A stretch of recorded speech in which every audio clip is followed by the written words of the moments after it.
There's no time.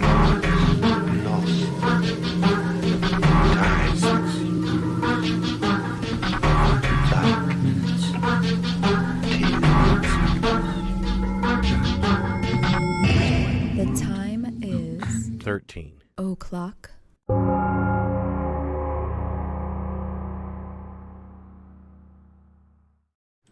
Hey everybody, it's Wednesday again. Yep. Can't believe how quickly this week rolls around. Yeah. Just week goes by fast. Seems like just yesterday we were doing the show about the entity haunting. Yeah, it does. Doesn't it? Yeah. But no, that was a week ago. I went down and got, what? I was going to tell him I went down and got some supplies today and had to get vodka for the show. I went over next door to Publix and bought some stuff, and I noticed they had Zing Zang, which is a Bloody Mary mixer, and she was talking about Bloody Mary the other day. So I picked up a thing of fucking Zing Zang. If you guys have never had that. So we're drinking Bloody Marys, actually. Man. It's like I think it's the best Bloody Mary mix. It's got a shit ton of celery seeds in it, so it's kind of bitter. It's tangy and bitter. Well, yeah, that's good. That's why it's called Zing Zang. Okay, so James Knapp says, who is Matahari? Okay. Bye. Allegedly. Yeah. She was actually, she's kind of like an exotic dancer and a courtesan, but she sort of got legendary because she was actually executed as a spy after World War I. But her story is like actually really a lot more complicated than that, as I figured out. But she's actually like a really interesting person. Yeah. I discovered. But I mean, they've made so many fucking movies about her. Yeah. Like going back to the early days of Hollywood. I mean, there was one with Greta Garbo, but I think there was even a couple before that. Yeah. And there have even been like recent ones. So I think that really her legend hasn't faded to any great degree, because there was still just a couple years ago there was like an opera based on her, and there was like a ballet based on her, and she's turned up in like video games, and she was in her character was in that movie The King's Man, which just came out last year. Shit like that. So she's a pretty well-known like historical figure in World War I. A little bit of a tragic character, I think, but you know, we'll get into that in a little bit. Yeah. Because I got stuff to say about it, but I think I'll wait for it. I'll wait till we got more people here, and I'll wait till we start getting into depths of of this case. There's me coming from a military background, I got a lot to say about Matahari and the intelligence community and the tactics that they use and combat effectiveness of female troops in combat and everything, and what they want to have happen, what never happens, and what really happens. We're going to talk about that in a bit. I'll come back and double back on this later. In terms of combat effectiveness, the most effective fucking role a woman could ever have in combat is to be a spy. That results in a lot more dead people, a lot more dead enemies, a lot more achieved objectives, and that can bring you victory. All right? But a woman on the front in an infantry unit with rifles in her hands, doesn't bring anything to the table that men don't already have. This is what a woman has in her advantage. You want to kill a lot of people with a woman, we want that woman to be a spy. That's very effective. Very effective. Why? Dudes can't keep it in their fucking pants. And there's so many powerful dudes that screw broads and just tell them anything. Dudes talk too much. They talk too fucking much. They think that woman loves them.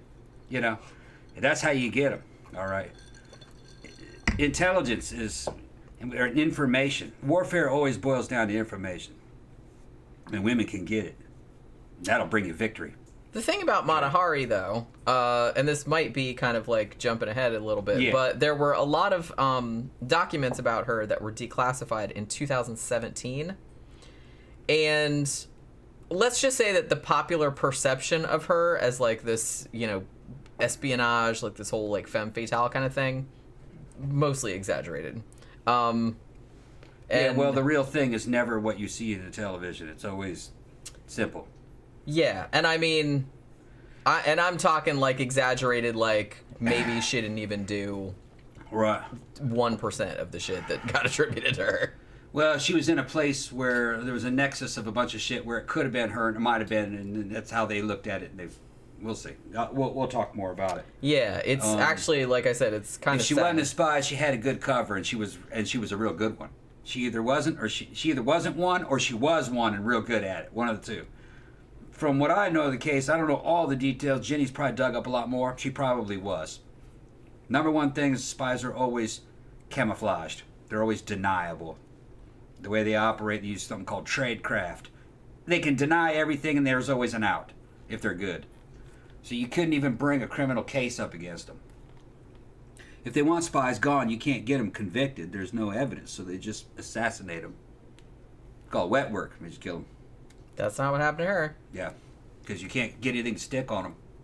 No, I mean, that's not what happened to her. Yeah, I know, but I'm just talking about that's happened when you find dead people Yeah. that you suspect are spies. What happened is they had to kill the person because there wasn't any way to get anything on them.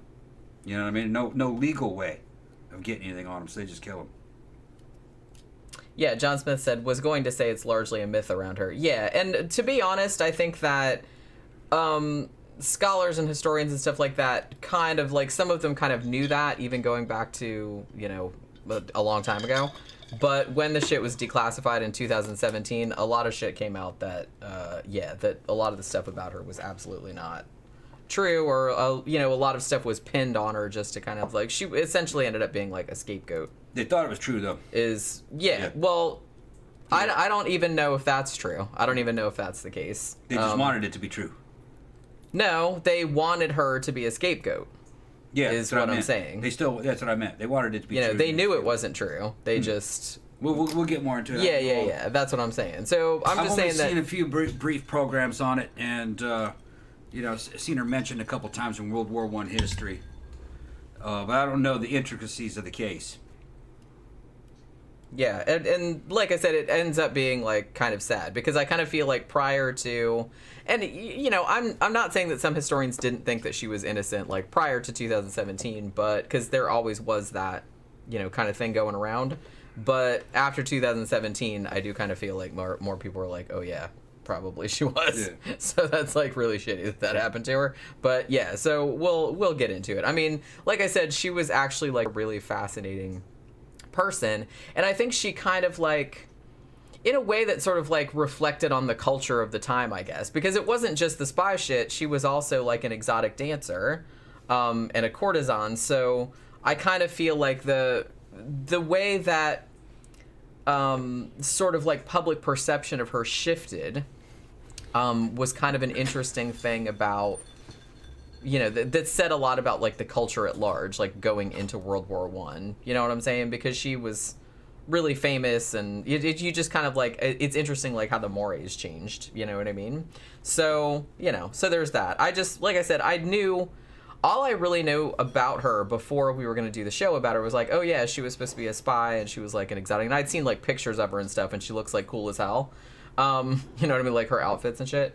But that's all I knew about her. But, like, the more I read about her, I was like, yeah, this is actually, like, kind of sad. It's kind of like a sad story, which I wasn't really expecting. But, you know what I mean. Yeah, okay. Oh, thanks. I just put some more ice in it. it. Stirred it, yeah. Yeah. First thing, like, before we get into the topic too much, Dermot, one of our patrons and friend of the show, sent me an Amazon gift card earlier today. He wanted me to buy The Last Duel, the new Ridley Scott movie, you know what I mean? Because we were talking about that. Yeah.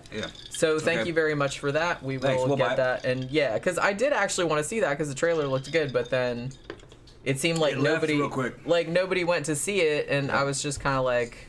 And then later I kept seeing reviews of, like, this movie was really good. It's like, why didn't anybody go see it? What the fuck? I don't know. But maybe there was, like, other stuff that came out at the same time. Pandemic was happening too, wasn't it? I think that was a little bit after, because I remember seeing... I don't know. I remember us going to the movie a lot, and I don't know. I don't remember when it was, but... I remember seeing the trailer, that looks pretty good. But we never went to go see it for some reason. I don't remember. I think where the move was happening, wasn't it? Well, see, like I said, I don't even remember when that was, so possibly. Yeah, I mean, we were moving around September or October. Right. So I don't know if that's when it came out, but I don't know. We'll see. But thank you anyway, Dermot, because we are definitely going to get... Because I do want to see it. It looked pretty kick-ass. Oscar says, who the fuck is this? I guess a lot of people don't know who she is. I kind of thought... I mean, I'd always knew who she was, and I felt like, you know, they've made like 40 bajillion movies about her. So I kind of figured that everybody kind of at least sort of knew who she was. Like, she's even been in, like, recent movies and shit. But I guess she's not. a spy, Maybe not. or supposedly, or maybe not. Allegedly a spy. This program will kind of link up with some of the like some of the programs we did on number stations, which is spy related. I remember that show. You remember we did one on number stations? No, I said I remember that. You show. remember? Yeah. Yeah, you gotta listen to the words coming out of my mouth. It sounded like you didn't. No, I said yeah. I said I remember that show. Oh, okay. That was like I think it was like I don't remember it. Yeah, it was like episode 5 or something. Okay, yeah. Well, we did. It wasn't. I think it wasn't just about number stations. I think we did one called Eerie Espionage, and I think we talked about Somerton Man. Somerton Man, and maybe Isdal Woman. Isdal Woman, yeah. And number stations. I think. Yeah. I think we did all 3 of those on one show, maybe. Yeah, and then there was Isdal Woman was the woman that seems like she died of smoke inhalation out in the woods, right? Yeah. Well, it wasn't out in the woods. It was out in the mountains. Like they found her like sitting on a fire. Well, the mountains is the woods, right? No. No, there was no woods. Woods have trees on them. Trees. Well, woods to me mountains just means and woods outside. are 2 different things. No, woods just means outside. Outside to me. That's not what that word means That's to most what it people. means to me. Well, out in the woods. Well, out in the bush. You have to use the same definition that most people are familiar with, because otherwise no one will know what the fuck you're talking about. No, out in the field. Mountains and woods are 2 different things. Yeah, okay, Jen. Sometimes mountains have woods on them. Listen to her. But not in this case. Okay. What? I'm technically correct, and that's the best kind of correct. Actually. Yeah. Well, actually. Well, no, I'm just telling you. And then remember the other chick that they found shot in the hotel room, and she had the 9mm, and they never really could identify her. And I said she sounded like East Germany. Sounded like East German to me. I kind of vaguely remember that one. I mean, I remember Isdal Woman more than anything, because that's like a really famous case. Because they actually never even figured out who she was. The other one was some girl that was acting kind of strange. I think she was in Europe somewhere. I don't think it was might have been Germany. And they said she had a strange accent. She had the black short hair, and she was wearing the kind of 80s, early 80s kind of mod looking, not really mod, but yeah, kind of post-punk kind of clothes. And I can't remember how she killed herself. She might have shot herself. Or poisoned herself, whatever. Was that the one that looked like she did that? I don't remember, but I remember that she had a Browning High Power, and they were the British might have been in England, I think, because I think it was the British guys that were saying like, what was she doing with such a powerful weapon? That's a real common weapon here, and she was some kind of a spy. That's right. We saw that on some show or something. Yeah, all the labels of her clothes were removed to make everything fucking difficult to track where she's been, and they didn't know who she was. And nobody ever claimed her. Pretty girl, 20s. And, they usually recruit them out of prisons. That's usually how they do it. In the prison, I was thinking the East German prison, probably where they got her. Got her out of there as a teen, or to get her out of an orphanage. That's sometimes where they get her. They turn them into a sex operative. For some reason, she killed herself. Probably just was sick of the life. That'd be a great band name, Sex Operative. That's what they're called. Yeah, I know it is. Yeah, it's what they suspected Matahari of being. Yeah, but like I said, we'll get into that, because it is actually like a lot more complex story than that. Yeah. But that's kind of just what it is. But yeah, I know we did a show about Isdal Woman, but I think that we did. I think it was on that Eerie Espionage show, so that was like a long time ago. They still haven't figured out who the hell that woman is. She had to be a spy though, because sex operative, they found all her shit like in the room, and she had like 8 or 9 different passports, and she had like a bunch of wigs and shit like that. I'm like, that is super sus. I think she was another East German. The East German, they were called the Stasi, but in general, I don't remember what their version of CIA type stuff was. They everything was all acronyms. But they were running a whole network of sex operatives all throughout Europe, trying to get the goods on Western diplomats and Western businessmen, and trying to game them, getting them on camera doing things and getting them to talk. And they didn't have internet, they didn't have hacking, and they didn't have ability to get into your email and see what you're saying or going through your messages and shit. All that's old school shit. But though you can still do it, they still do it, But nowadays it's electronically done. That's the easiest way. You know. Well, yeah, you could just do it from your couch. Just do, yeah, they can fucking turn you. All these damn TVs have cameras in them and microphones, all of them, and every smart TV I've had, you look and there's a little camera there, and there's no option. I've never seen an option to turn it on, so I don't know what the fuck. Somebody's turning it on somewhere. So you better put some tape on that shit. I put tape on it. I don't trust them. Man, that shit sounded crazy. Somebody wants to watch you scratching your balls. Who knows? Who knows? It's like something out of 1984. You just say the wrong thing, you know what I mean? And they go, who knows? And then I said, we're going to get that motherfucker. Although, it's more likely what they do it is that they use it for advertising algorithms and selling data. Look, here's a customer that's looking for. They're trying to make money off it. But then, a lot of the intelligence agencies are now private. It's ex-generals and shit that own them.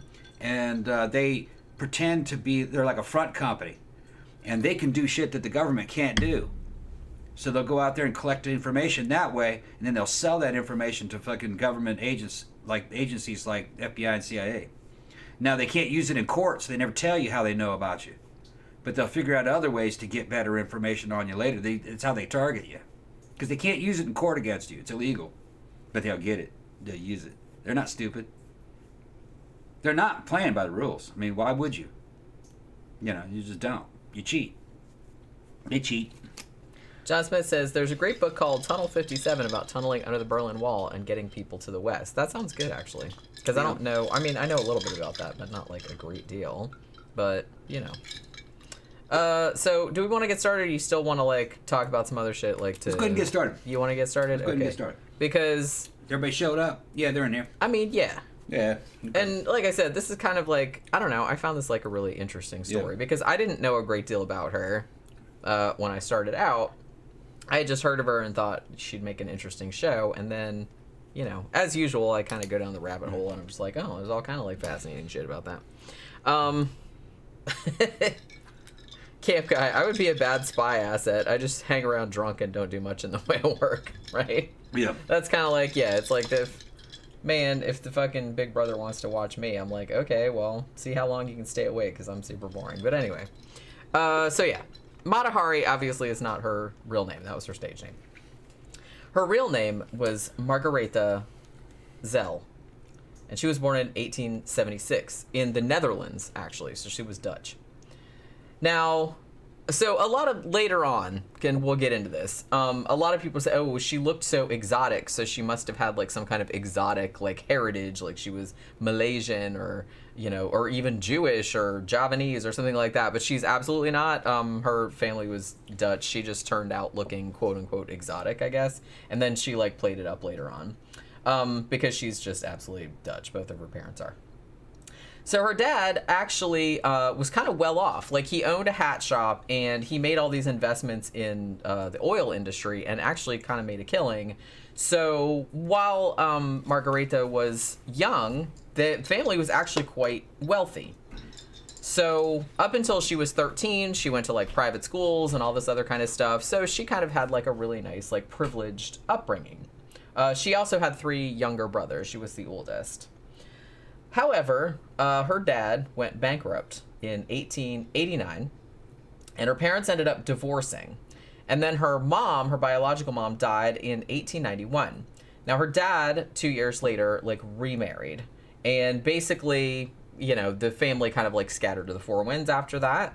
Margaretha did not stay with her family. She went and lived with a godfather, like, in another city. Now, she initially was going into training to be a kindergarten teacher in Leiden in the Netherlands. But accounts differ. Some accounts say that while she was at the school, I believe she was 15 or 16 at the time, some sources I read said that she, quote-unquote, had an affair with the headmaster, whereas some other sources said that the headmaster was kind of like just like fogging on her all the time. So I don't know which one of those things is true. I don't know if she actually did get involved with him or he was just trying to get involved with her and she wasn't having it, or I don't really know. Like I said, she was only a teenager and I'm presuming he was much older. So that whole kind of thing happened. And then her godfather, like, pulled her out of school. And so after that, she kind of like took off to another relative's house, which was in The Hague, which was her uncle's house. Now, when she was 18 years old, she's kind of like, and you have to think this is the time period where, I mean, women didn't really, like, some women had jobs, I guess, but not really. Like, you could be a nurse or a teacher or some shit like that, but you didn't really have a lot of career options. Basically, your thing was like, well, you need to find a dude with some money and marry him. So when she was 18 years old, she saw, like, a newspaper ad.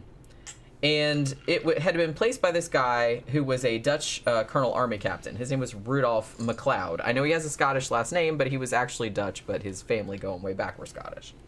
Now, he was actually living in Indonesia, or what back then was called the Dutch East Indies, because they owned it at that time. So she answers, he like basically put, because this was like pretty, you know, pre-internet, obviously. So they would put ads in the newspaper being like, hey, looking for a wife. Like, I'm moving out here and I would like to be married at the time. And I think the ad said something like he wants somebody good looking, obviously, and somebody charming, blah, blah, blah. So he had all these things and she's like, oh, sounds like me. So she answers the ad. And then they ended up getting married in 1895.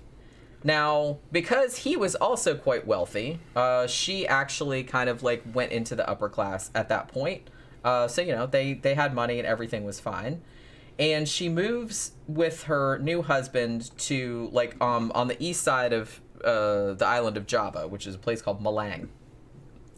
Now, they ended up having two kids, Norman John and Louise Jean, like two little kids, a little boy and a girl. Turns out, though, that this dude that she married was kind of a chode, physically abusive, an alcoholic. He hadn't gotten a promotion, and somehow that was her fault. You know, so it wasn't a fun time. He also openly kept a concubine, which, although that was kind of like accepted practice, I guess, among that class, it's still kind of like it's still kind of like not all that class. And she was tacky. It's tacky. You weren't supposed to let your wife... That you were kind of like waving it in her face. Yeah, you weren't supposed to do You know what I'm saying? That was tacky shit. That is a little bit tacky. I mean, like I said, I kind of feel like, yeah, it was pretty common practice, but at least they had the decency to like keep it on the down low. Yeah. So it didn't like embarrass their wives. Yeah, you weren't trying to drop your nuts on your wife. Right? But this guy was apparently not too concerned about that. He was fucking digging it into her. Yeah, and also he was kind of like beating her up, so also not good. And he was a drunk. He was trying to just dominate. Yeah. Dominate the shit. I got you, bitch. That kind of stuff. But yeah. I got you. You know, I can replace you. You know, that's what he's doing. Yeah, it's a total power move. Mm-hmm. So at that point, and I mean, fair play to her, because I kind of feel like a lot of women at this time period, through really no fault of their own, because what the fuck are you gonna do? Like I said, they didn't have a lot of options back then. But she was kind of like sick of him, and she's like, "Fuck this, I'm out of here." You know what I mean? Whereas a lot of women, I think, just probably would have stayed, because what are they going to do otherwise? They're going to have to, like, you know, live on the streets or whatever. Yeah, at least let's put it this way. This was when 18 what now? 60 when we. Well, this was like the late 1800s, early 1900s. Okay. Yeah, if they played by the book, they were just supposed to kind of take that shit and live. Yeah, you were just kind of supposed to. Because what would you do? Like, if you left, like, divorce wasn't really all that acceptable. Yeah, and you'd be kind of like a scarlet woman. You couldn't really make much money on your own.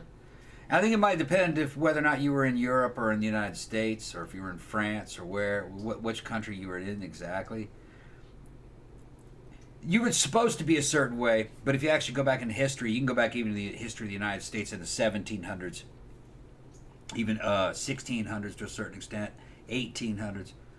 Most people weren't playing by any of those rules anyway, according to what was being written. It was just, that was theoretical. Like, women weren't supposed to have jobs, but if you actually look at photographs and then hear them talking about, they all had jobs, a lot of them. They were working in factories, fucking real bad conditions, or working in laundries, or, you know, selling products that they were making. They making pies and selling them. They had jobs. It's just, they weren't, there was limitations to what, not only what a woman could do, just what anybody could do. Poor people were all in the same fucking, they were all in the same. I mean, poor people have always had massive limitations. You're Even nowadays, you still have like massive limitations. A lot more limitations.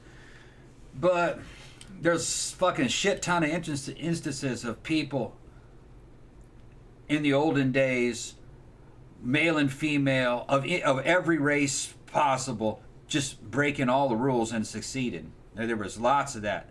Some people just would just go, oh, fuck that, I'm going to do what I want. And they would win. You know, it was ambition and skill. It was hard to fight that.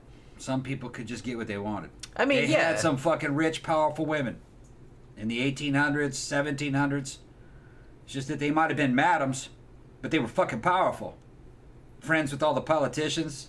Well, that's kind of like what we're talking about here. I mean, she owned kind a bunch of property. It kind of ended up biting her in the ass in the end. Spoiler alert. But I think I've mentioned this before, but I read this. I wish I could remember what the name of it was, but I read this book like not too long ago that was talking about British courtesans during this time period that that were very wealthy and very powerful, and they presided over these big salons with all these intellectuals and politicians and stuff coming there. And it was really interesting because they were kind of like, well, within the strictures of the society, these women were actually kind of like freer than women that were doing what they were supposed to do. Yeah, just throughout history, this even goes back to the Roman Republic and imperial eras.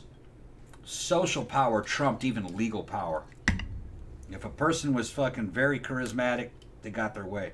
Like, for instance, one of the damn Roman emperors, his wife was just known as basically a porn star, a high-level sexual prostitute and entertainer. And he loved her, he married her, and fucking she was fucking wildly popular. Everybody liked her.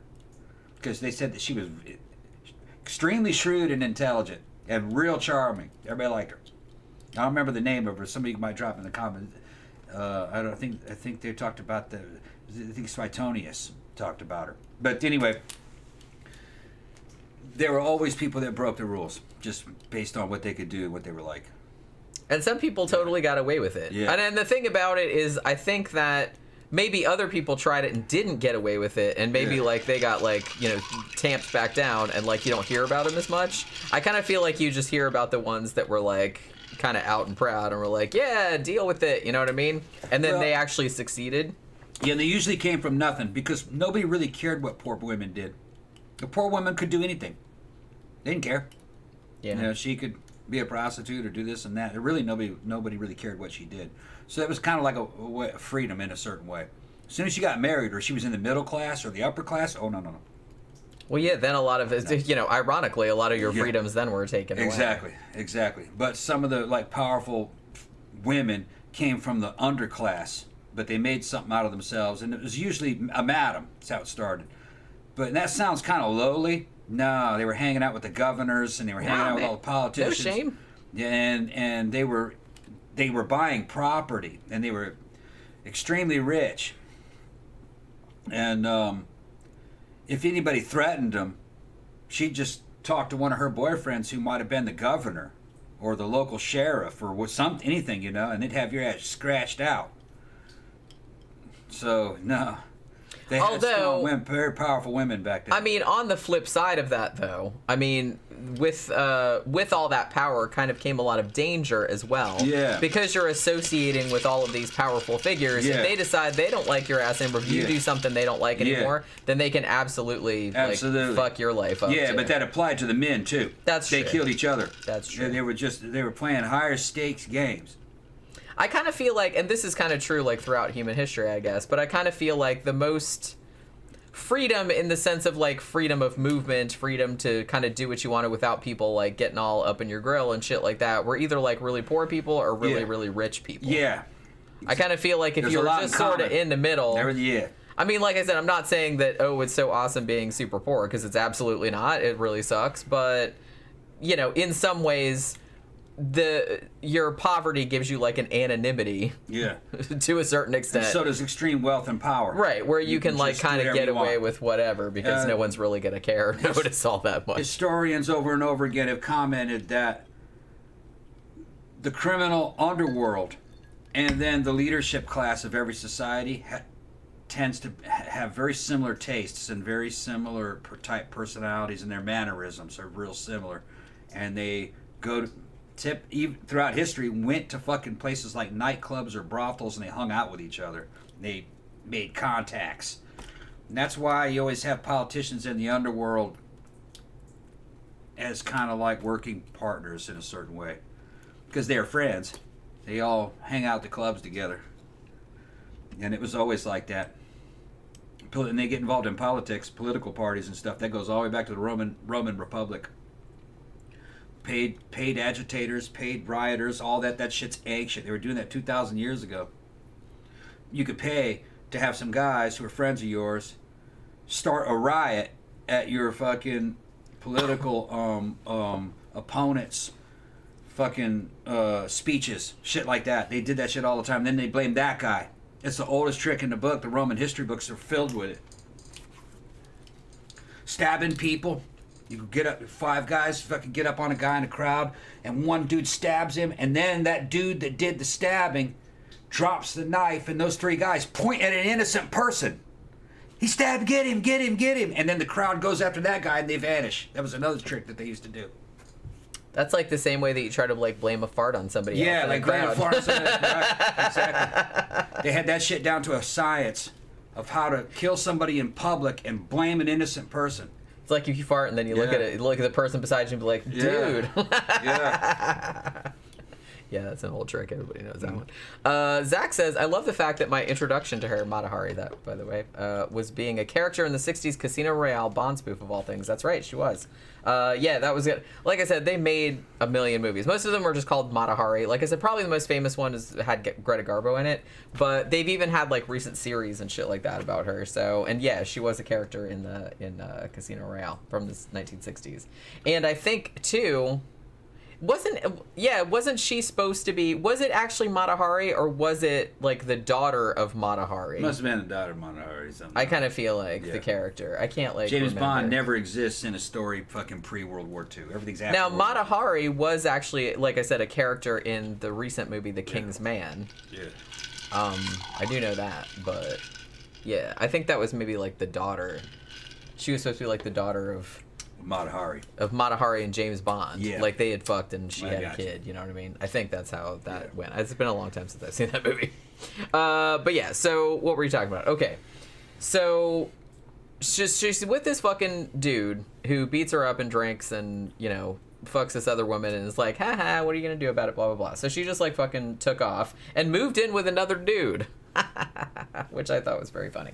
Yeah, another Dutch officer. She apparently like was real into, and I'm not sure if this is true, but I think she like would even say like in public like how much she loved like military officers. Like she just thought they were like banging military officers was like the fucking best, and she would rather like sleep with them than you know, military guys than any other than big politicians or big wealthy bankers or anything like that. She was like super into it, and she was totally apparently not even like shy about saying it. So, you know. So she lives with this other guy. Now, as I said, she's in Java. So she gets real into like studying Indonesian culture, which is where kind of a lot of her persona, like her stage stuff came from. And she joins this local dance company, which apparently is where she learned like some of her moves and whatnot. Now, she's writing back to her family in the Netherlands in 1897. And she tells them she has come up with a stage name, and that stage name is Matahari. Now, Matahari is essentially the Malay word for sun. It literally means eye of the day. So that's what her name was. So that's kind of what she's more popularly known as, even though her real name is Margaretha Zelle, like I said. Now, her butthole ex-husband, or not even ex-husband, they're still married at this point, but her butthole husband, cause like, oh, please come back, I miss you, blah, blah, blah. He did that kind of like deal. And so she's like, okay, fine. So she goes back to him, but then he started being a chode again. So she's like, okay. She hung out for a while and sort of like, you know, got back into like her Indonesian studies and shit like that. She apparently like could speak a bunch of languages. I don't know when she learned them all exactly, because like I said, she did have a pretty privileged upbringing, like a really good education and stuff. But I think she spoke like 4 or 5 languages fluently, as far as I'm aware. Now here's a weird thing that happened. In 1899, both of their children became really, really sick. Now, I watched a bunch of documentaries about her, and most of the documentaries said that the kids became sick because one of their servants poisoned them. However, I was looking at some more recent shit, And the more recent shit says, while it's possible that the servants could have poisoned them, they're not entirely sure why. They think what the more likely scenario is that either Matahari or her husband, or both of them, had syphilis and had passed it on to their children, and that the treatment for syphilis in this time period was mercury, and that possibly the children were actually sick from like mercury, like from the treatment for syphilis. I'm not sure if that's true or not, because like I said, a lot of sources say that their servants poisoned them, but I don't know if there's any evidence to suggest the servants poisoned them, and I don't know what the motive for that would be. Because, well, the thing about it was that her husband Rudolph thought, oh, maybe one of his enemies, of which he apparently had many, because maybe he was a douche, I don't know, but maybe he poisoned our kids, maybe like the enemy. So I don't know. I think it's probably more likely that it was some kind of treatment that they were undergoing for syphilis, because I'm pretty sure that Rudolph had syphilis, and he either got it, well, because he was like a poonhound, so I think he got it someplace, and I think he gave it to her, like gave it to Matahari. And she didn't know, and then like she had kids and passed on to the kids. So, there's another thing that like makes him like a fascinating fucking jerkhole. Was like, hey, have some syphilis. But yeah. So the kids are sick. They move back to the thing about it, like their little boy died actually from the poisoning. Their little girl survived. I'm not sure. I don't think she was like completely right afterward, but she did live. So they moved back to the Netherlands, and then they officially separated in 1902, and then the divorce was final in 1906. Now, Matahari got the custody of the daughter. Rudolph was supposed to pay child support, but of course he didn't. Now, the weird thing about it, though, was that when the daughter went to visit her dad, she decided she didn't want to go back and live with her mom, so she stayed with the dad. Now, Matahari was kind of upset about this because, like I said, he's kind of a drunk and, he beat her up and stuff. But he's like, well, she rationalized it by saying, well, he never hurt the kids. So he was a good dad, even though he wasn't really the greatest husband. So, and that's what the girl, like the little girl wanted, apparently. So she's like, okay, well, I guess that's how that's going to go. Now, the daughter, sadly, ended up dying quite young. She was only 21, and they think that maybe that's because of, like I said, the syphilis that she had contracted from her parents. So, 1903, Matahari moves to Paris. Now, France would end up being kind of like her adopted country. She apparently really loved it there. She first started out as a circus horse rider, and she was called Lady MacLeod because, like I said, that was her husband's last name. Now, there were some family members of that guy, like, the MacLeods, that were, like, really not happy about this because, like, she's in a circus, and you know how they thought about circus people back then. She also would make some extra money by being, like, an artist model, shit like that. Now, 1904, though, she had kind of, like, started her career as an exotic dancer, which is sort of, like, where she got her, Europe-wide fame. She was actually around at the same time as, like, Isadora Duncan and, kind of, like, real iconic, like, people that were in, like, the early modern dance movement. And around this time period, like, right at the turn of the century, a lot of dance was kind of looking to, Asian influences, Egyptian kind of stuff. It was very, very big at that time. So Matahari, like, fit right in with that kind of stuff because she was very much trying to put across this sort of, like, exotic Far East kind of, like, vibe, even though she was Dutch. Probably ridiculous to watch the dance, too. Probably ridiculous. I don't know. Like I said, her outfits were badass. I mean, they looked really fucking cool. I don't know what her dancing looked like. I've seen some of those old films of, like, what they thought was real cool in the 20s. It's pretty bad. But, there were some shining lights there. Some of the girls were pretty good at dancing. Little, what's her name, with the little fucking black bob that did all the German films here and there. What was her name? Marlene Dietrich? No. I never seen her dance. I'll think of her. Sorry, I spaced out. I forgot what you were She was about. a teenager when she first started out. And did some pretty cool racy movies that got banned in the U.S. They could only show them in Germany, where she played a homeless girl who got... Theta Bara? No. Oh shit! If you saw pictures of her, she would look totally modern. She had a little black bob. I'll remember it in a minute. Oracle said, I just imagined a crossover story involving Mata Hari, Josephine Baker, and Gypsy Rose Lee. Ooh, that would be neat. Louise Brooks? Louise Brooks, yeah, okay. Exactly. They're photographs, they're nudes of Louise Brooks, real classy Art Deco stuff. Looks like it was fucking shot today. She'd be a beauty by today's standards. Kind of look like Natalie Portman in a way, about like that, I guess. Which for the 20s that would have been good. A lot of people were in bad health, basically.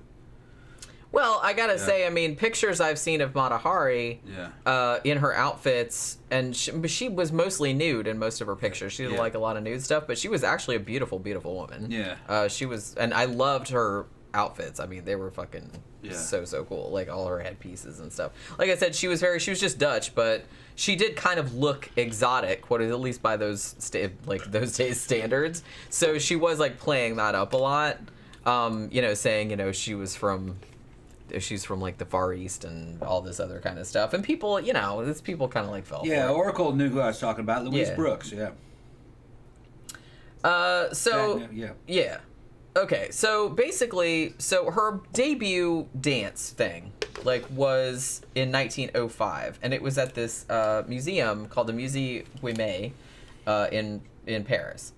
Now, pretty much when the first time she performed, she was one of those people that was like an overnight success. Like everybody was talking about her the next day. And, the fact that I don't even think she did nudity at first, but the fact that it was kind of so provocative and it was kind of exotic and it was kind of new around that time. And I feel like that was, there were a lot of imitators later on, but like I said, I've never seen her dance. I don't think anybody videotaped it or anything like that back then. But according to a lot of contemporaries that saw it, it was really, really sensual and really, everybody was super into it. Now, she ended up becoming the mistress of the guy who founded the museum, who was this industrialist who was a millionaire named Émile Guimet. Now, as I said, she kind of posed, her character was that she was a Javanese princess. And she's it was kind of like I said, it's the art of the circus, the art of the, just the bullshit. She was making up a persona, which a lot of performers did back then. So it's not like it was just her. She's oh yeah, I've studied the sacred art of Indian dance since I was a child and blah, blah, blah. So as I said, she was photographed a lot of times. The weird thing about it is that there was a lot of nudes, and you can look up you can Google it, and there's a bunch of nudes of her, but she never wanted anybody to see her boobs. So it's she'd be naked, but she always had a breastplate or a bra kind of thing, a gold kind of thing on, because she didn't she thought she was flat chested and she was really self-conscious about it. So it'll be she'll have a breastplate thing, but she'll be naked the rest of the time. I'm checking it out. Yeah, she's pretty awesome looking, I think. Yeah, she is flat though. She's got a good figure though.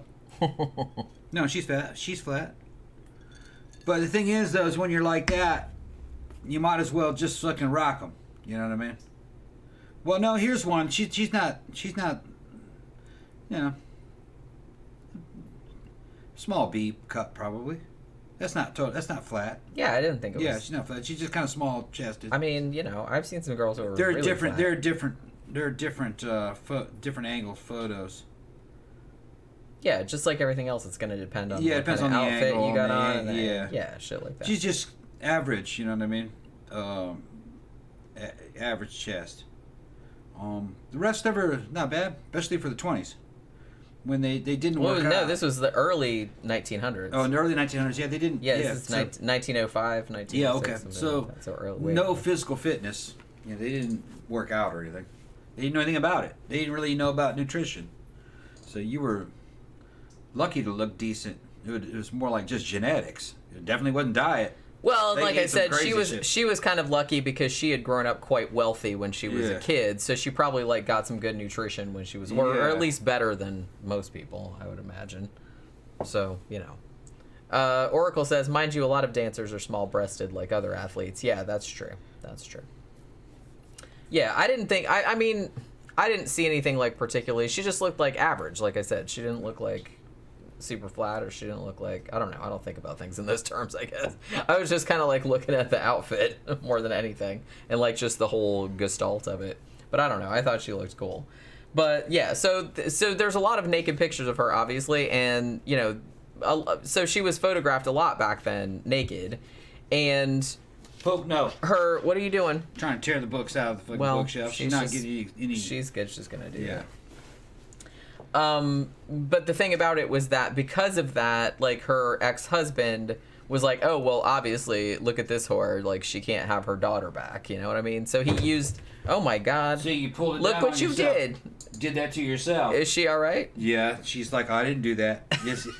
She's trying to like. Cats are like little kids. She pulled those books out on herself and then ran. She pulled this And like then a she big fucking pile. stopped. And she stopped and fucking like scratched herself and looked at me and she goes, I didn't do that. I said, yes, you did. It was a big pile of paperbacks right there, and she just pulled them on. They all came like out at once. She was like, "Shit!" She looks all embarrassed. She's like going, oh. Told you not to do it. I didn't do it. Yeah. She's like, she's trying to act. They're all fucking funny. She's act all casual. Cats are fucking funny. She fucks herself over and then fucking looks embarrassed about it. Yeah. She did something last night, and she looked embarrassed after it. Oh, she walked in between me and this thing. I was watching something on YouTube. She knocked it over. She was looking at it. She touched it and knocked it over. She went, oh. And looked at me like that. And I said, she did that. And she went, I didn't do it. I said, yes, you did. She said, I didn't do it. Yeah, she gets kind of shy if you like. Yeah. Because I don't shout at her. I try not to shout at her, but sometimes I'd be like, Pookie, what'd you do? Or like something sometimes she'll scare me and because she has a thing where when I'm sitting over at my desk and like I'm working at my computer, sometimes she'll jump up on the arm of the chair and then jump up on the desk. She go boom, boom, and then like it scares the crap out of me because I don't hear her.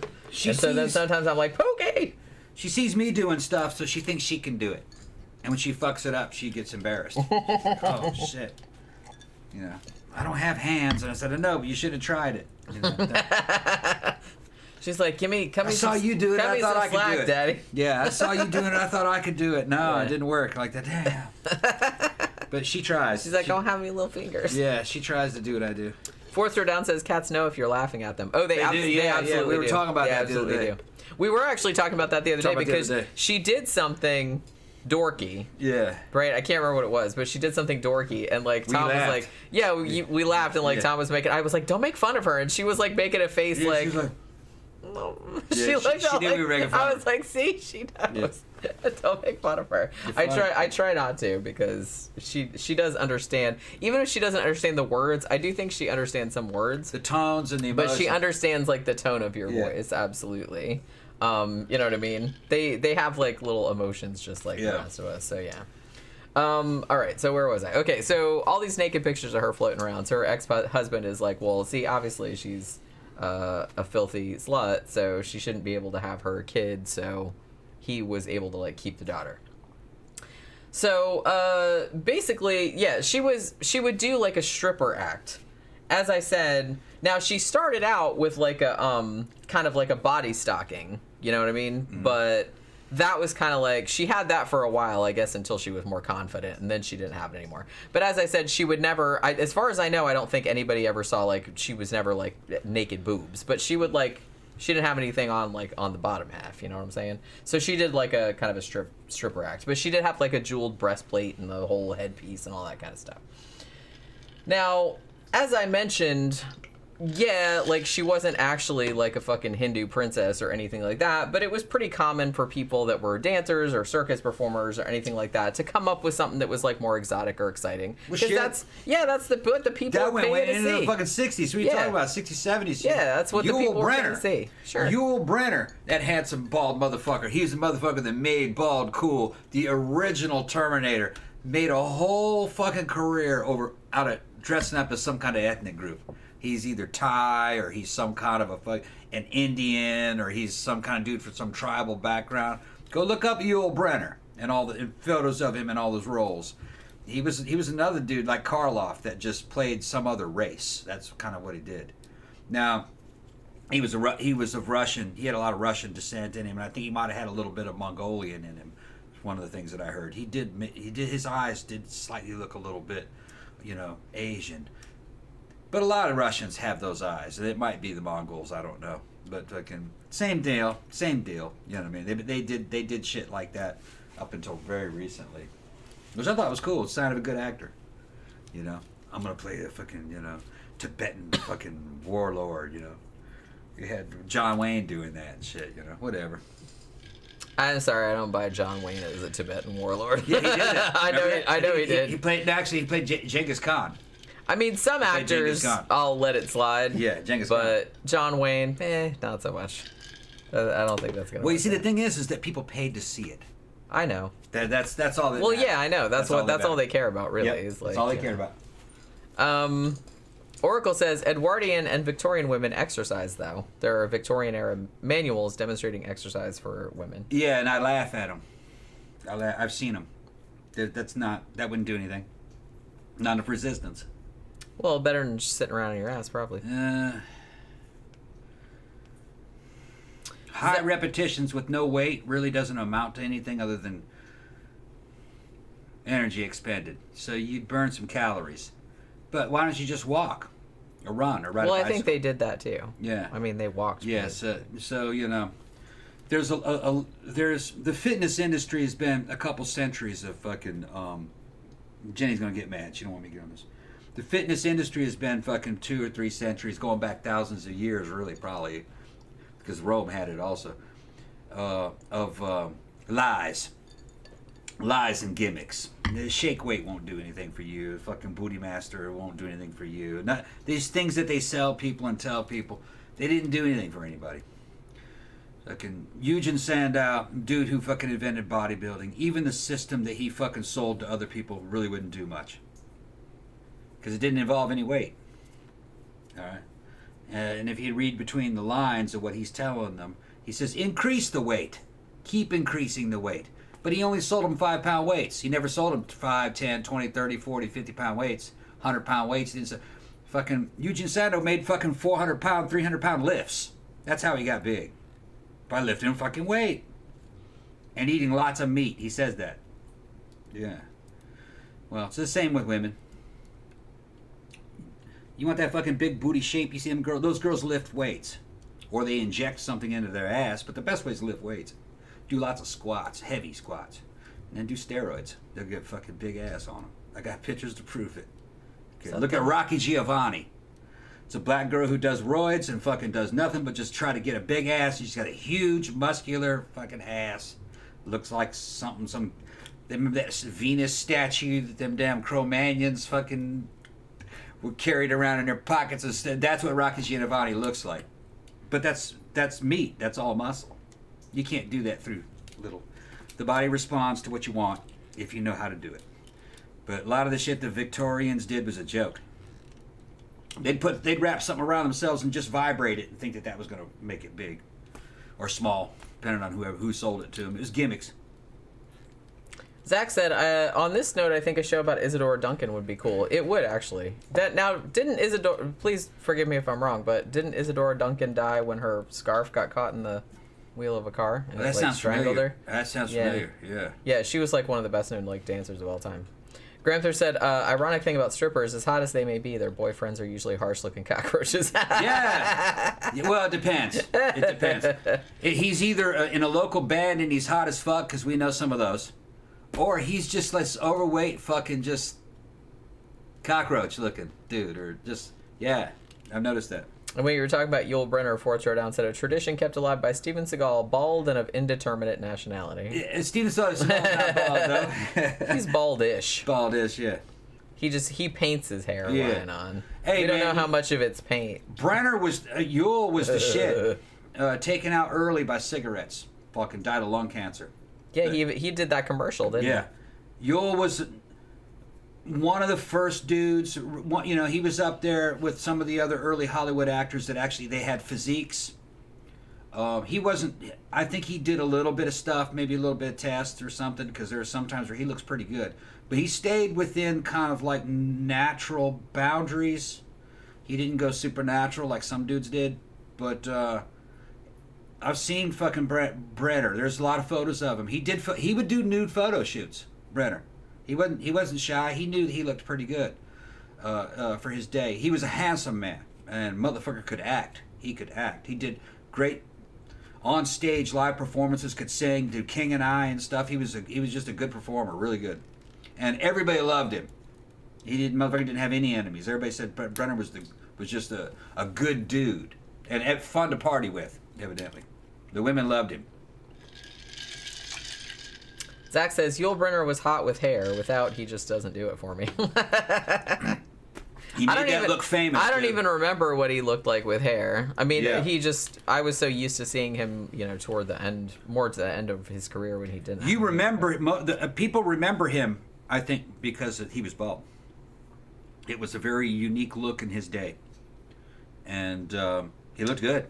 He just had this kind of little feline look. He was not a big guy. He was probably about my height. I put him at 5'7". They always claim that those motherfuckers are bigger. Nah, they're always lying about their heights. I think he's probably about 5'7". Zach says, "Whoa! I just googled his nudes. Man is hung." See, got the gaze on him. I put them gaze on him. No, Brenner was the shit, man. He was really cool. I don't think I've ever seen nude photos of him. Actually. He was very cool. I'll show you. He's just gonna show. Oh, they were artistic. You know what I mean? Artistic nudes. Well, and shit. yeah, like I Black said, he's and not white. gonna do like porn necessarily. No. That would like. No, Brenner was the shit.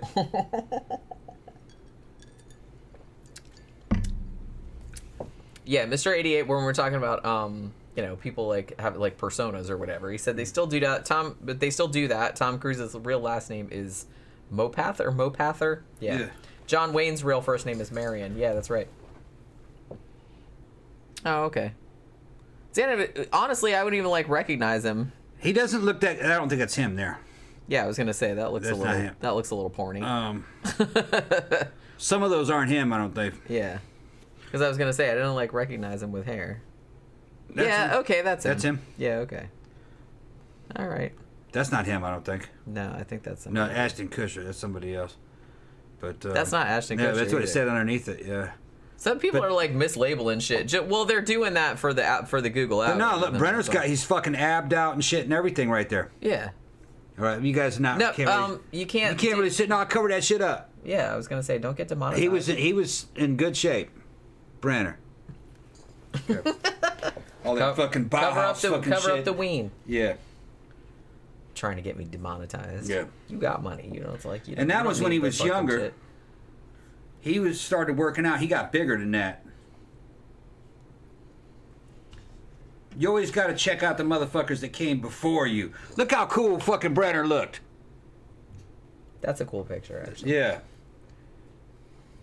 Stardog78 said, "I always confuse Yul Brynner with Lee Van Cleef. Look at that fucking photo of fucking Brenner. He's got hammer pants on." Yeah, that was from The King and I. Yeah, I know it was. Yeah. It's called a joke. Yeah. Look at him as fucking Pharaoh and shit. It's just no, he was a fucking cool dude. And Westworld, Yeah. Westworld. the original Terminator. Yeah, he was the original Terminator. Mr. 88 says, "I've only been to a strip club once, and the first girl I saw turned out to be my girlfriend from junior high." And the club was in Las Vegas, where neither of us resided. Well, there you go. There you go. Oh, okay. Gramther said Steve McQueen also supposedly had a big penis. Yeah, I heard that. Yeah, he said Google it if you want to see a Dirk Diggler-sized donor. Yeah. According to some people, the biggest motherfucker of all time was Milton Berle. I've also my heard side. Roddy McDowell had a real big one. Well, too, you can huh? see that he did some porny stuff in fucking Did he? Caligula. Hey, right? What? No, that's Malcolm. Oh, McDowell. yeah. That's Roddy a completely McDowell, yeah. different dude. Yeah, It's yeah. not even spelled the same. Yeah. I had it. It was a brain fart. How'd we get talking about big dicks? Who knows? Now you fucking get these gays. Oh, you're blaming the gays? Yeah, I gotta blame the gays. He's blaming the gays. You gonna blame them for hurricanes too? Yeah. I mean, some of you'll get that, I guess. But anyway. Well, Steve McQueen was the shit, though, man.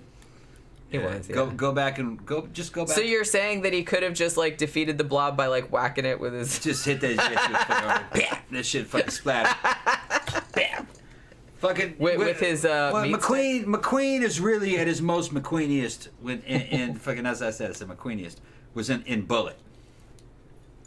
Yeah, once I saw Bullet, I was go, okay, now I understand the McQueen phenomenon when I saw that. Fucking, I even showed that to my boy, and fucking he's like and he's in his 20s, and he was like, oh yeah, that was a badass fucking flick, you know, because it was just gritty cop. I kind of feel like if you're a dude, it's like you kind of have to like Bullet. I kind of feel like it's one of those movies that like all dudes like, you know what I mean? It's a dude flick. Yeah. Well, although mainly yes, but I like it too. Yeah. I also like that movie.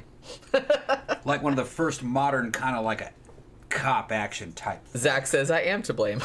Yeah. It's all Zach. It's understandable. Well, thank you for throwing yourself under that bus. It's understandable. I totally understand it. Oh my God, how do we get on these fucking topics? Yeah. It's your fault. It's actually Tom's fault. Everything's Tom's fault. Okay, well. You and your sexual tyrannosaur hat. But I got this shit on here. This increases my toxic masculinity. That's what it does. Oh, that's okay. So, so and then the gays want to say how big it is. It's Tom's hat's fault. Yeah, blame it on the hat. And because of this, it's Tom's I start talking fault. a certain way, and then the gays chime in and want to know how big your brother's dick is. We're going to find out. We're going to find out how big it is. We shall avail it. For science. Yeah, it's sure. It's scientific. In the spirit of scientific inquiry. Fucking right. You know, it's a biology. It's a biology lesson. Inquiring minds. Sure.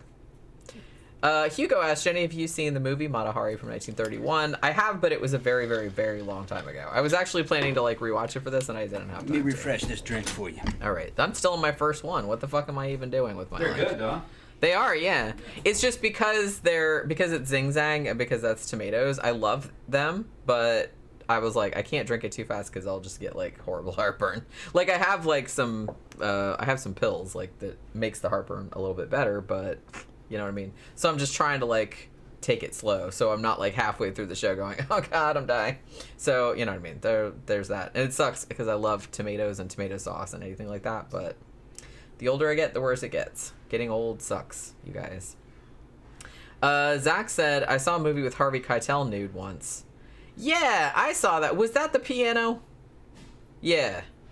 Playing a dude from New Zealand, meaning someone had to attach a foreskin to old Harvey. That's right. Was that the piano? Because I know I've seen him naked in some movie or other. And I'm pretty sure it was the piano, that Jane Campion movie. Yeah, that's the thing. If a dude has to, I mean, you know, there's not like a lot of male nudity in movies, in mainstream movies anyway. So I kind of feel like if a dude is playing a character that's from a country where they don't, where they don't like cut their foreskins off, then like if the dude is cut, then they have to like put it on. They do? That I don't know. That's like something, that's something that never occurred to me until Zach just brought it up. No, I think they just leave it be. Because they're like, oh no, but that wouldn't occur to anybody, and Zach is like, au contraire, it does occur to somebody. It occurred to Zach apparently, because that absolutely never would have occurred. I wouldn't even think about it. It wouldn't occur to me. Zach's deep into cockology. It wouldn't occur to me. The study of it. Yeah, he wants to know. Because the thing, I'd just be like, well, there's a dick. You know what I mean? It's not really. I'm not like worried about it. Zach's gonna try to fucking focus in on the fucking turtle head and shit, fucking the tortoise necks and all that kind of stuff. That's what he's trying to do. Well, every time you talk about turtle head, that's always kind of that's kind of like has a grosser connotation too. Yeah, it was the piano. Okay, so yeah, he was naked in Bad Lieutenant too, right? Yeah, Starlight City. He was also naked in Bad Lieutenant. But it was the piano that I was thinking of because I was kind of like, oh, well, that was more of Harvey Keitel than I was expecting to see in this movie. But okay, there we go. I'm not mad about it. I'm just saying. Yeah, Zach said I love that movie, actually. I do, too. And I actually, I've seen it a couple times, but I wouldn't mind seeing it again. Now that you mention it, because I really think that movie's, like, fantastic. Bundy Data said Billy the Kid's large in jar at the Smithsonian. Did they have Billy the Kid's dick in a jar at Smithsonian? I don't believe that.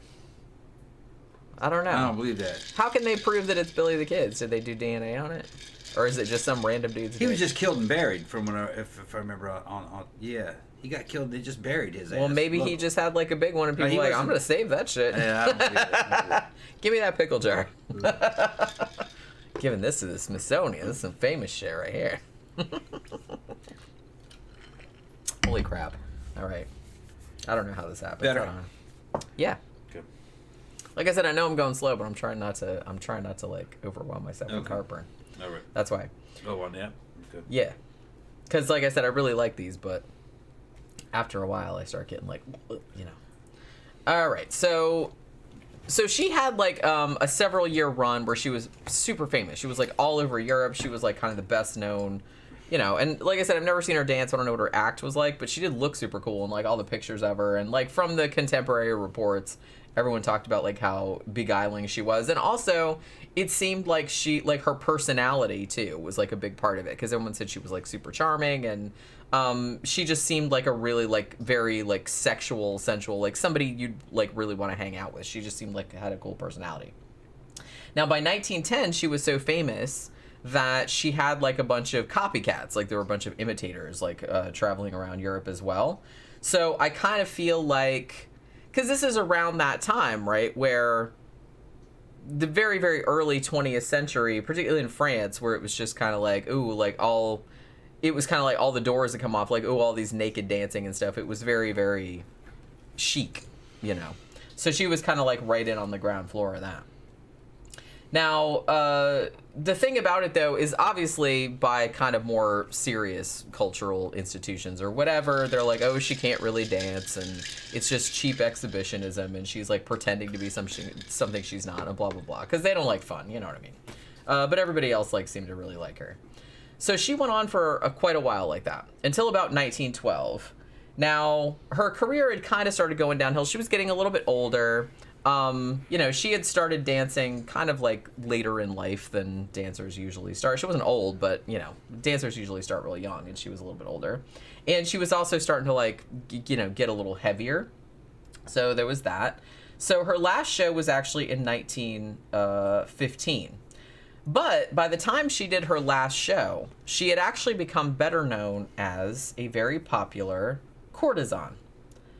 So she pretty much had relationships with a lot of like powerful men around this time period. As I said, I think her personality really helped her out in this realm, because she did not seem to have any problem at all getting up into the highest echelons, and she was like big high up military officers, politicians, everything, like big rich dudes, bankers, shit like that. And she would just like, she'd be all about it. So she was actually probably better known for that, like after her dance career started kind of like going downhill, than she had been for the dancing, I feel like. Now, the thing about it too was that because she had these relationships with all these powerful men, she was kind of like, you know, going back and forth like all over Europe, right? Now, before World War I, this wasn't really a problem. Because she could just kind of like, and everybody, like I said, you know, particularly in France in the early 20th century, you know, everything was like, oh, very bohemian, and there was all free spirit, and all these artists were there and shit like that. She was kind of like in with that crowd. But then, like, as it became clear that World War I was going to break out, kind of the cultural mores started to shift to a point where they're kind of like seeing her again as like this a dirty whore, pretty much. Like she's like of loose morals, and she's promiscuous and wanton and all of this other kind of stuff, and maybe, you know. So it kind of like shifted over that time period. Now, when World War I broke out, the Netherlands, where she was from, remained neutral. So because she held a Dutch passport, she was able to kind of cross national borders as she wanted to. And she did that. I don't really think... The thing about her is I think she was actually like pretty intelligent or pretty savvy in some ways. But I think that because she was kind of like a kind of person that was like, I do what I want, I think it really didn't occur to her like the seriousness or the maybe like how suspicious it looked like what she was doing. Because what she would do, she would go and visit like lovers and stuff like that. So she'd be like hopping all over Europe with her Dutch passport. And when war was like starting to ramp up and shit like that, that was starting to look a little more suspicious, and I don't think that really occurred to her. I think she was just kind of like, oh, well, hey, I'm going to visit this boyfriend or whatever, and she's just kind of like, oh, well, there's a battle over there, so I gotta go over here. So she's like hopping around borders and stuff, and the fact that she was doing that, and the fact that she spoke a bunch of languages, and she was like kind of well known and stuff like that, you know, it didn't really make people like, it made people like kind of suspicious, like what she was up to. So what ended up happening was during the war, she ends up getting into a relationship with a much younger man, a guy named Captain Vadim Maslov. He was 23 years old. Vadim, that's a cool name. It is, actually. It's a cool Russian name. My fucking Russian buddy, who was from the Russian army back up in Boston. When I was up in Boston hanging out at the fucking golf club, I met a fucking an ex-Russian soldier. He was infantry also. He was goth, and me and him became buddies. His name was Vadim Konyev. He's in Germany now. I fucking got in contact with him a couple months back. I thought another fucker and the girls loved him. He had fucking long black hair down to his, looked like a Russian Antonio Banderas out of fucking. I showed him to Jenny. Jenny looked and goes, man, he's cute. You did? I don't remember that. Yeah, I showed him to When was that? A couple years back. He goes, man, he's cute. Yeah. Yeah, I don't remember that. Yeah, and yeah, his name is Vadim. So it's funny you said that. Yeah. The only Vadim I know is Roger Vadim, the guy that directed Barbarella. Yeah. Did he direct Barbarella? It was the fucking damnest thing, man. It was like fucking 1995 or 6. The end of the fucking Cold War. I just watched the fucking Soviet Union collapse. Fucking our army was helping them secure their shit. We were getting Russian stuff at Fort Campbell, Hind helicopters and stuff. We had a real good relationship with the fucking Russians. And just a few years later, I'm in Boston in a goth club hanging out with a fucking ex-Russian soldier in there fucking doing goth shit. Fucking, he's got a computer fucking doing goth shop. Shit, yeah, doing goth shit. And he was trying to get me to come live with him. He had a big old fucking 2-story house that was filled with these fucking strippers. And they trained him. They turned him into it. He's, come work with me, man. Quit your job and come work with me. I need you to sell for me, and you sell these damn computers. Good thing I didn't, because he went broke a couple years later. After I left, he went. I would have bought me a couple more years in Boston, but he went broke. But because computers got cheaper, he was selling used, rebuilt computers, and those kind of fucking went out of style. You know, they were expensive back then. But that was funny, man. Just a funny episode. Wish I had a picture of fucking Vadim for back in those days.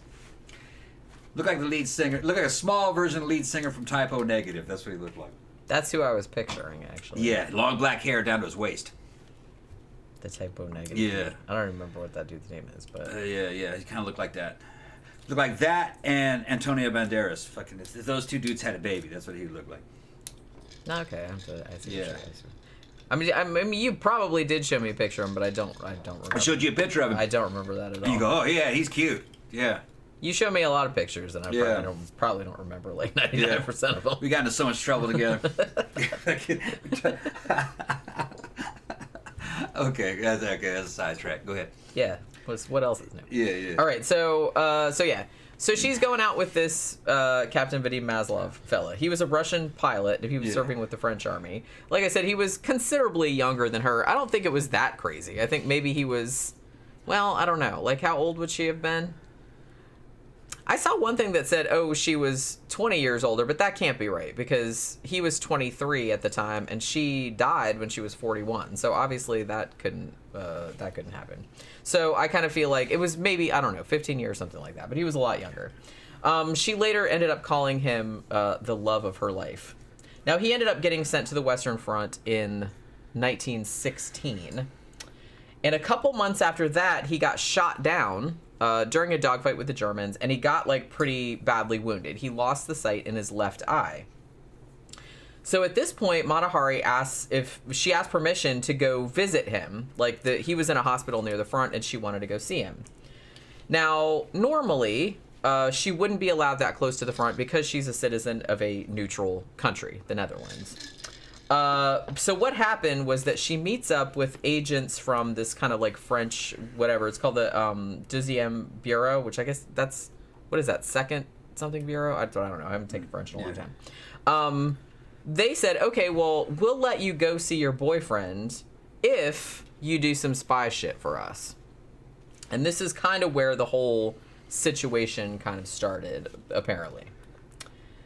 Now, what ended up happening, they said, okay, now before the war started, Mata Hari had danced for Crown Prince Wilhelm, who was the oldest son of Kaiser Wilhelm II. And Crown Prince Wilhelm, they had made him sort of like a senior German general on the Western Front. Now, the French bureau there, they thought, well, you danced in front of him, he knows who you are, so why don't you go, like, seduce him and get some information out of him, right? The thing about it, though, that it seems that the Bureau didn't know was that the Crown Prince probably didn't know shit.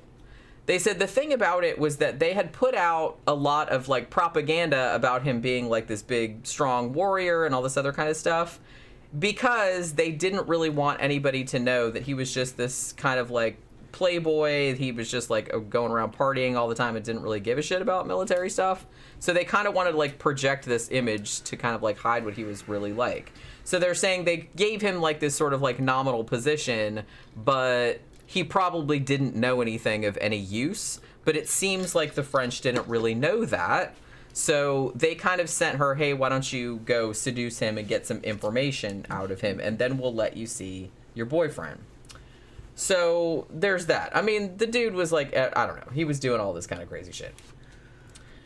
So they said they would give Mata Hari 1,000,000 francs if she could seduce him and like get some good info about what the Germans were up to. But like I said, you know, the Crown Prince probably didn't know anything, you know, because he was just like dicking around. And so the thing about that, okay, so the guy that was her contact, like at the bureau, was a guy named George Ledoux, who, spoiler alert, would actually end up being one of her accusers later on. So he kind of like double-crossed her, essentially. So in late 1916, she's taking a boat from Spain, and then she goes to Falmouth in Britain. And she got arrested there. And she got taken to London. And she gets interrogated by some dude from the New Scotland Yard who was in charge of counter-espionage. Now, he said later on, and he actually wrote a book and he said all this kind of stuff, he said that she admitted to working as a spy for the Deuxième Bureau. So they detained her at the police station for a little while, and then they let her go to the Savoy and, like, stay there. Now, there is a transcript of the interview in the National Archives in Britain, and it does appear that she admitted to it, but they're not really sure why she did, or if she was just making stuff up, or something. Because there was, like, some sketchy shit about, like, why she would have said what she said. Now, another thing that they did, too, it seems to me that when they kind of first got her involved in this shit, I mean, she basically just wanted to see her boyfriend, and they were like, well, you do this shit for us, and then, like, she didn't get any information out of him because he didn't have any information. And then it almost kind of seemed like because she wasn't coming up with shit, then it's almost like the French sort of, like, turned on her, and were trying to make it seem like they were trying to get her caught, essentially, it seems like. So what ended up happening in December of 1916? The Second Bureau of the French War Ministry, they let her get the names of 6 Belgian agents. Now, 5 of them had been suspected of submitting, like, fake papers, and that they were, like, working for the Germans. And then the 6th one was suspected of being a double agent, working for both Germany and France at the same time. So they let her get those names, apparently. Now, 2 weeks after Mata Hari had left Paris, she'd gone to Madrid, and then the double agent, the 6th one, got executed by the Germans. And the other 5 that had the fake papers, they kept on keeping on, like doing what they were doing. Now, this particular thing that happened, that made the Second Bureau think, oh, well, that must mean that Mata Hari told those 6 names to the Germans. They didn't have any evidence of that other than that guy happened to get caught and executed and the other 5 guys didn't. That was kind of like the only evidence that they had that she had told anybody anything. They don't have any evidence other than that she did that. Late 1916, so she goes to Madrid, and then she ends up meeting with this German dude, like the military attaché, whose name was Arnold Kalle. And this is when she's kind of trying to get in there to see the Crown Prince, right? So she's like, okay, well, can you set up a meeting with the Crown Prince? Because, you know, the French made me come do this. She didn't say that, obviously, but that's kind of what she was thinking. Now, during this time, and this is kind of what ended up, like I said, biting her in the ass. She apparently said that she would share French secrets with Germany in exchange for money. But what they think actually happened was she was like just taking money from them because she was mad that they had taken away a bunch of her shit, like her furs and everything like that. And she was like, okay, well, if you want to give me some money, fine, but whatever. I don't really know like how that whole kind of shit went down. You know? I don't know. They were asking her to set up a meeting with Crown Prince Wilhelm, but I don't think that ever actually happened. So January 1917, the military attaché, Major Kalle, he sends radio messages to Berlin. And they have a thing where he's talking about, oh, we have this German spy who's been really helpful, and their code name is H21. Now, the biography of this spy is very, very similar to Mata Hari's background. So they assume that that's who they're talking about. However, the Deuxième Bureau intercepted these messages and said, oh, H21, that's Mata Hari. However, the messages were in code that the German intelligence already knew that the French had broken. So it's almost like they did it on purpose. Like I said, at this point, it seems like they're just trying to, like, frame her. So I think she kind of, like, blundered into this kind of shit and maybe did some, like, questionable shit. And then all the dudes on either side were like, oh, well, we can use this to our advantage. And then they started, like, manipulating her, like, doing shit behind her back without her really being all that aware of it. Yeah. So they were doing shit like that. You know what I mean? It's like they were setting her up. It seems like. Well, it's like I said before. You said, you know, she wasn't a spy. Was she a spy? I didn't know all the details, but just in general, if you get accused of it, you were in the mix of something, you know. So that's just what I'm saying. Maybe they did get her involved, but not all the way. But then they started to project, and then a bunch of fear happened from different angles, and then she got accused, you know. Okay, go ahead. Yeah. I mean, the thing about it, I don't know, I wasn't there, but it does seem to me, at least like from the new shit that came out, that she made a couple dumb decisions and like took some money from people she probably shouldn't have. Yeah. But I think she was more a victim of like being naive than anything else. Yeah, but what the system's going to say, if you took money for this and that, then you are a spy. That's exactly what they said. That's exactly what they said. So that's how I looked at it from the very beginning. That's usually how it goes.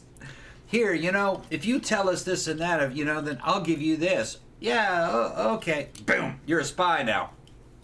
Yeah. Well, like I said, I don't think she really realized, like, the import of what would come out of that. Right. Well, when people think of spies, they think of James Bond, or they think you go to a spy school, and no, the CIA is not spies.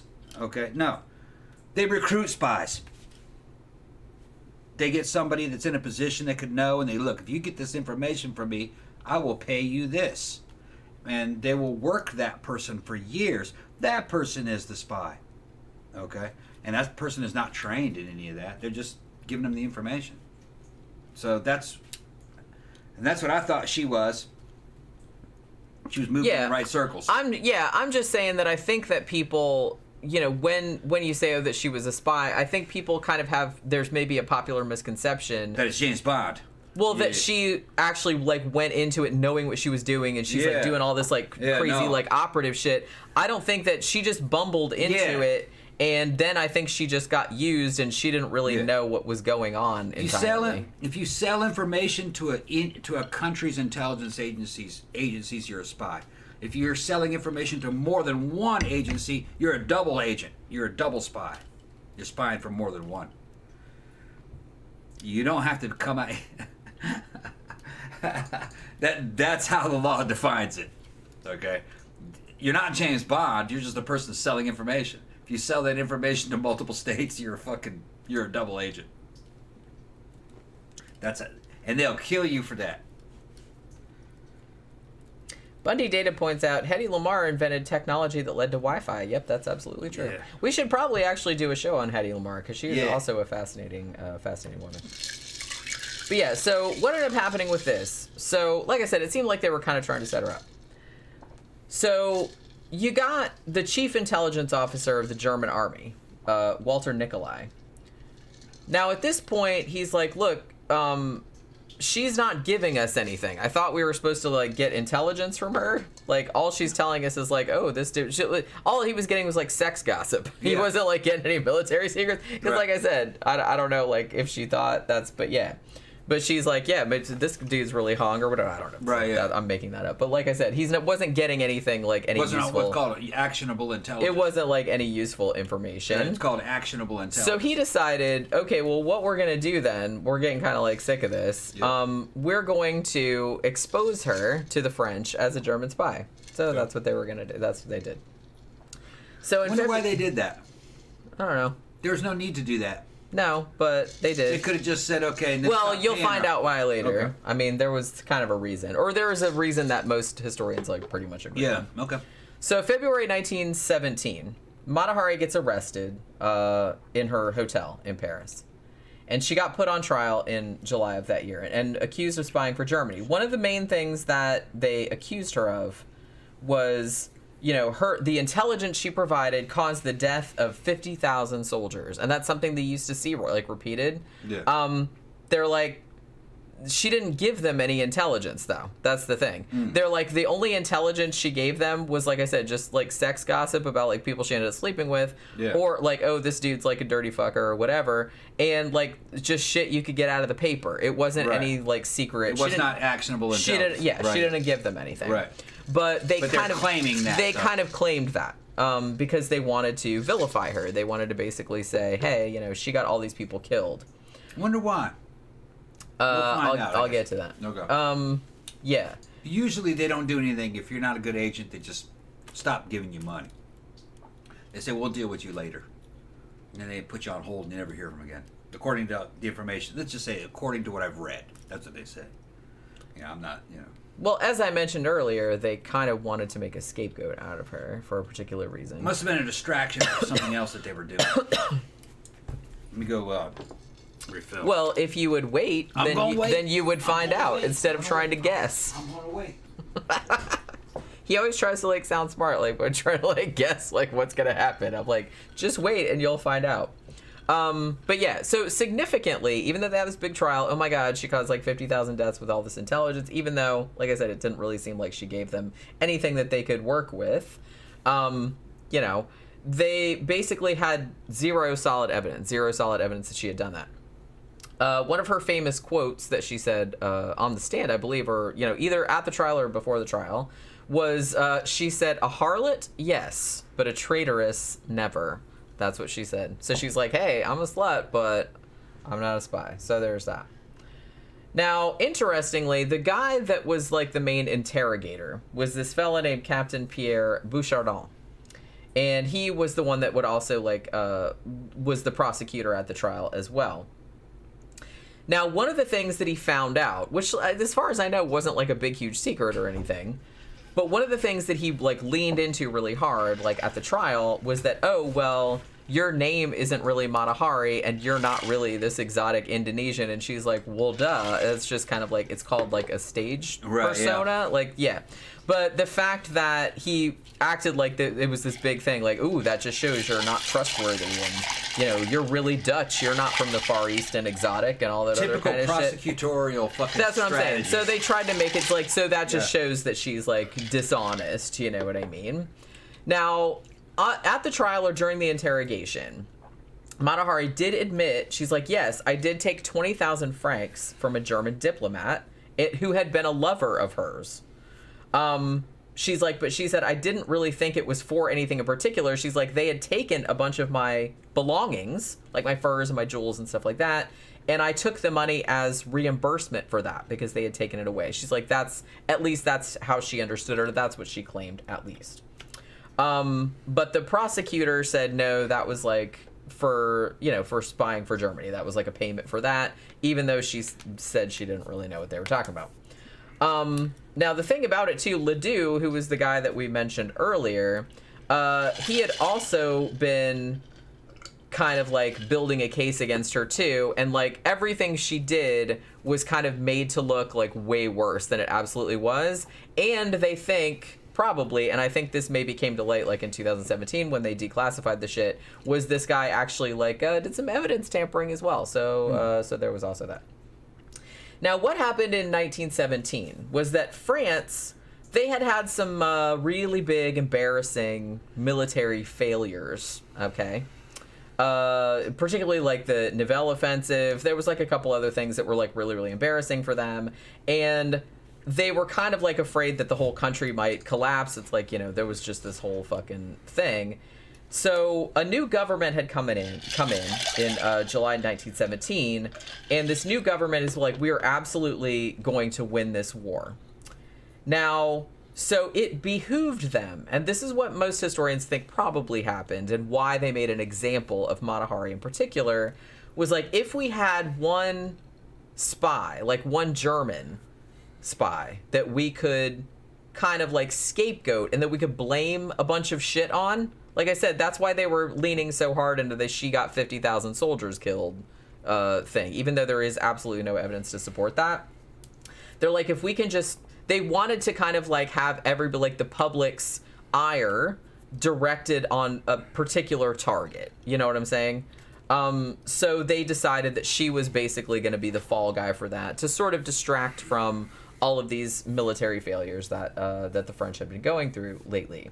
So basically the thing about it was that Mata Hari kind of ended up being essentially like the perfect scapegoat, because she was, an exotic dancer. She had posed nude. She was kind of like a woman of loose morals, or whatever you want to call it. She was divorced. There was a lot of stuff about her. She had, she traveled all over Europe. She had taken money, apparently, from the Germans.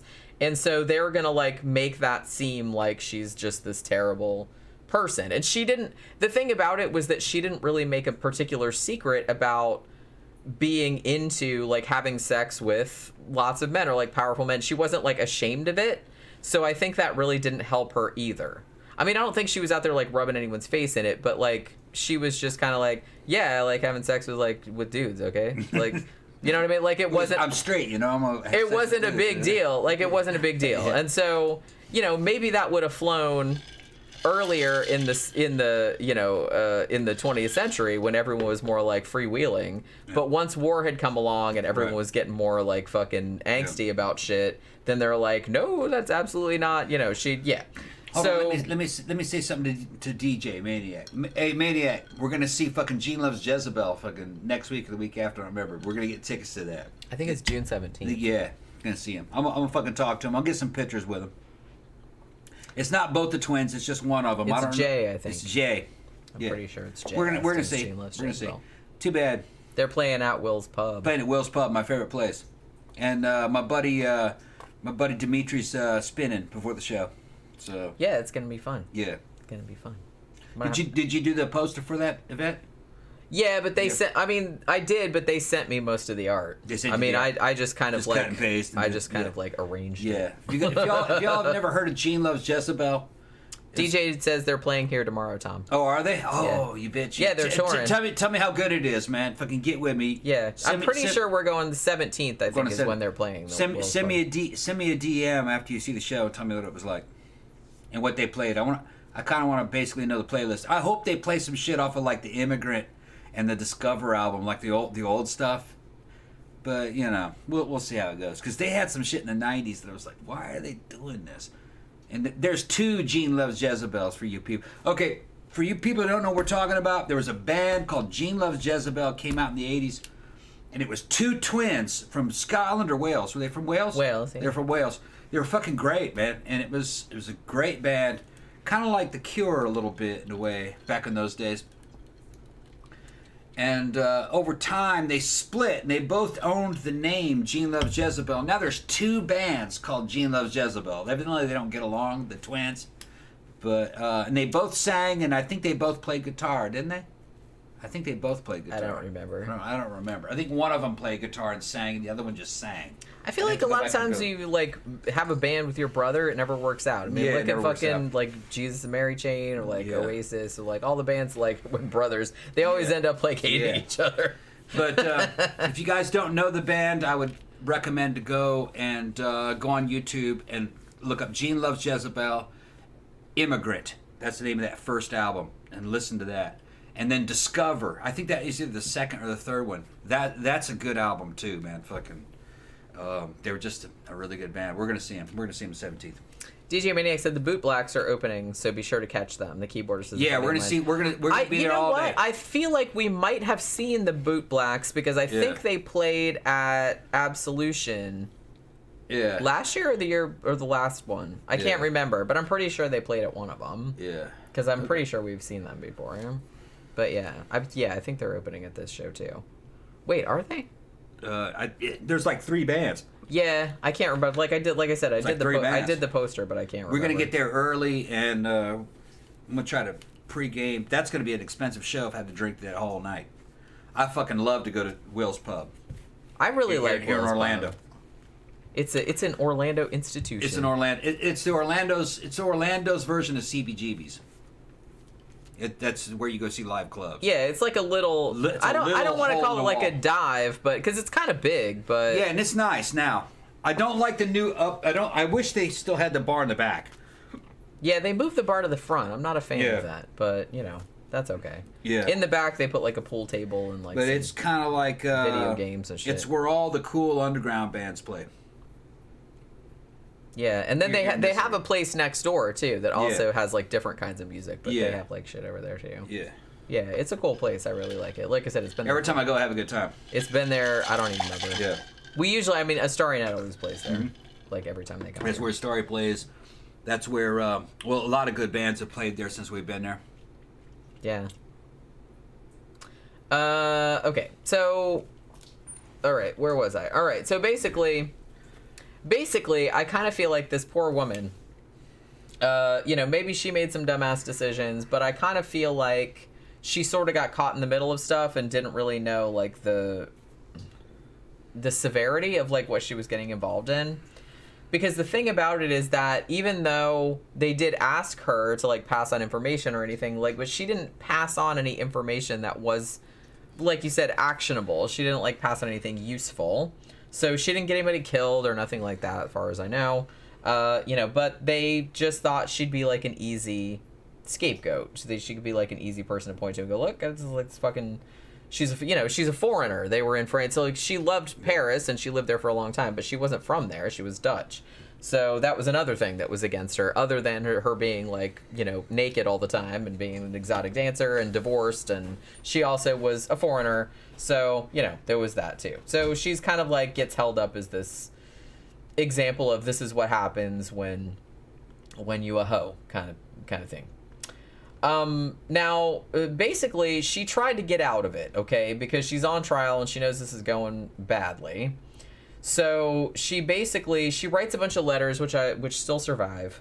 She wrote to the Dutch ambassador in Paris. And some of her letters are like, she's like, look, I only know all of these people, like all these important people, because I'm like a dancer and like a courtesan and stuff. That's how I know these people. Like, I'm not a fucking spy. And, she's like, I can't really defend myself. Everything I say, they're making it like sound really bad. And the thing about it too, this is really shitty. Because remember how I said that she was real into like that Russian dude, Vadim Maslov, right? And she said that he was like the love of her life. During the trial, he had gotten kind of like pissed off because, like I said, he lost the sight in his eye. He might have like lost the whole eyeball. I'm not entirely sure. Like he got shot down by a German plane, and so he was kind of like a little aggro about that. He would not testify on her behalf at the trial. He told her that I don't care if you get convicted or not. And man, that fucked her up. Can you imagine? Like, because like I said, she apparently like really, really loved this dude. Yeah, he was a lot younger, but he was supposedly like, oh, the love of her life and everything like that. And she's like, hey, bro, like, why don't you like speak up for me? Because, you know, shit's not going too well. And he's like, don't care. So, you know. Now, what I heard, I watched this other documentary that that's a little more recent one. And it said that he had actually written a letter to her later. That it's like, oh, I'm sorry I did that. I love you, and all this other kind of stuff. But she never got to read it because, you know, she was in prison and then, like, she got, spoiler alert, she got executed. So she never actually got to read. She never received the letter. So she died thinking that he had just, like, fucked her over and said, I don't give a shit what happens to you. So, you know, that's nice. Now, here's another thing. She had a defense counsel, defense lawyer, named Edward Clooney. Now, he was like a really well-regarded lawyer. However, at the trial, they wouldn't let him cross-examine any of the prosecution's witnesses, and they wouldn't let him examine his own witnesses either. And I'm like, on what fucking universe is that okay? It's like, so why was he even there then? Like, they wouldn't even, like, let him do anything at the fucking trial. Like, her defense attorney. So there was that. That's not the American system. Well, it wasn't that system either. That's why everybody's commenting on it. They're like, that's some bullshit right there. That's some bullshit right there. So her defense attorney wasn't even really able to defend her. Right. Like, scarily. And, like, the prosecutor just kept, like, fucking going at her. This is a quote from the trial. He says, without scruples, accustomed to making use of men, she is the type of woman who was born to be a spy. Oh, yeah. That's what he said. Yeah. All that kind of stuff. Those bitches. Yes. I know, those bitches. Yeah. And yeah, so they're trying to make her seem like, to a large extent they succeeded, because a lot of movies and a lot of times when you see her character like portrayed in movies or other things like that, it's as like this exotic femme fatale type of character. And I feel like she maybe wasn't like that. Because you're saying she gave no actionable intelligence that could have made any impact on the battlefield. That's the problem. You got to have information that impacts the battlefield, or at least the internal political structure of the enemy's nation. And she provided neither, from what you're saying earlier. Yeah. So, even if she was a spy, she wasn't a great spy. Not one that gave over. And like I said, they didn't really have any evidence of her doing any actual spying. Okay. Really. Yeah. There were some like news reports that came out after she got executed that say, oh, she admitted spying for Germany, but there's no evidence that she did that either. So they think that maybe that was, again, I think she just kind of got fucking shafted, man. Railroaded. She got railroaded into that shit. It must have been, well, you said there's more to it later, but what I'm thinking, based on what you've said so far, was some kind of a propaganda. Well, that's exactly what it was. It seems like it was a propaganda thing. Kind of I'm like, not saying, do not spy.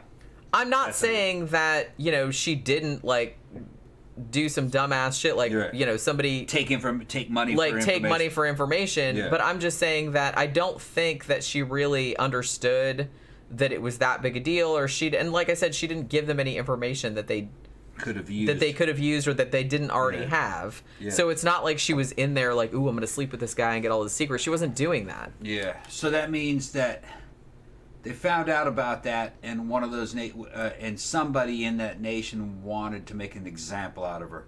Yeah, that's exactly what, and it worked. To make sure no one would spy. It worked. Yeah. So basically, I mean, she said through the whole trial, you know, I've never been a German spy. She's like, look, I love France. I would never spy. You know, she lived there. She moved there. She, you know, that was like her adopted homeland. And so she's like, I would never like betray it. And honestly, like lately, I kind of feel like there's, or later on, like in 2001, there were some documents released from MI5, you know, like the British intelligence thing. And then there was a Dutch group who are kind of like the Mata Hari Foundation, like they're kind of like backers of her. So they actually took these papers that were released by MI5 back in the early 2000s, and they tried to get her, they tried to go to France and like try to get her exonerated, like posthumously, because they're like, look, the MI5 shit that came out, because this even came out back in 2001. They're like, that showed that she didn't do what they said she did. Yeah.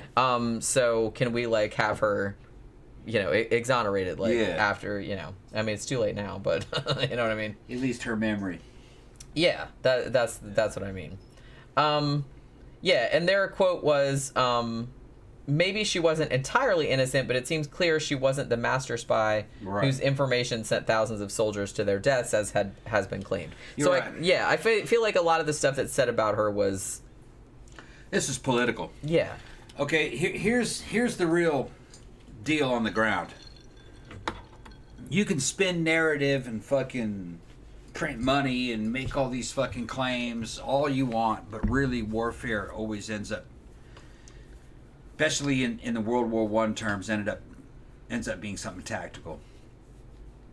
You had the European superpowers at each other's throats, and they were fucking deadlocked. Millions and millions of fucking people got killed in World War I. Some historians have said that World War I was actually the death of Europe, that it never recovered from the casualties of World War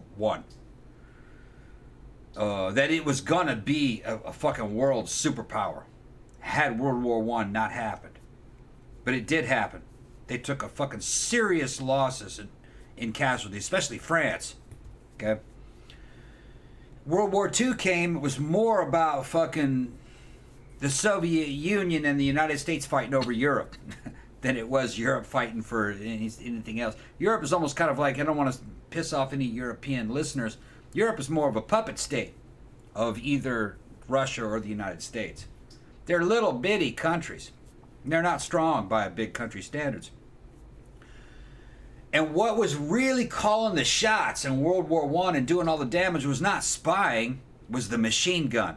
The belt-fed machine gun had caused fucking trench warfare, and they were locked up. There was one, I think it was the Battle of the Somme, where the French lost 1 million men to belt-fed machine guns in a day. Yeah, I'm not sure if it was 1 million, but it was a lot.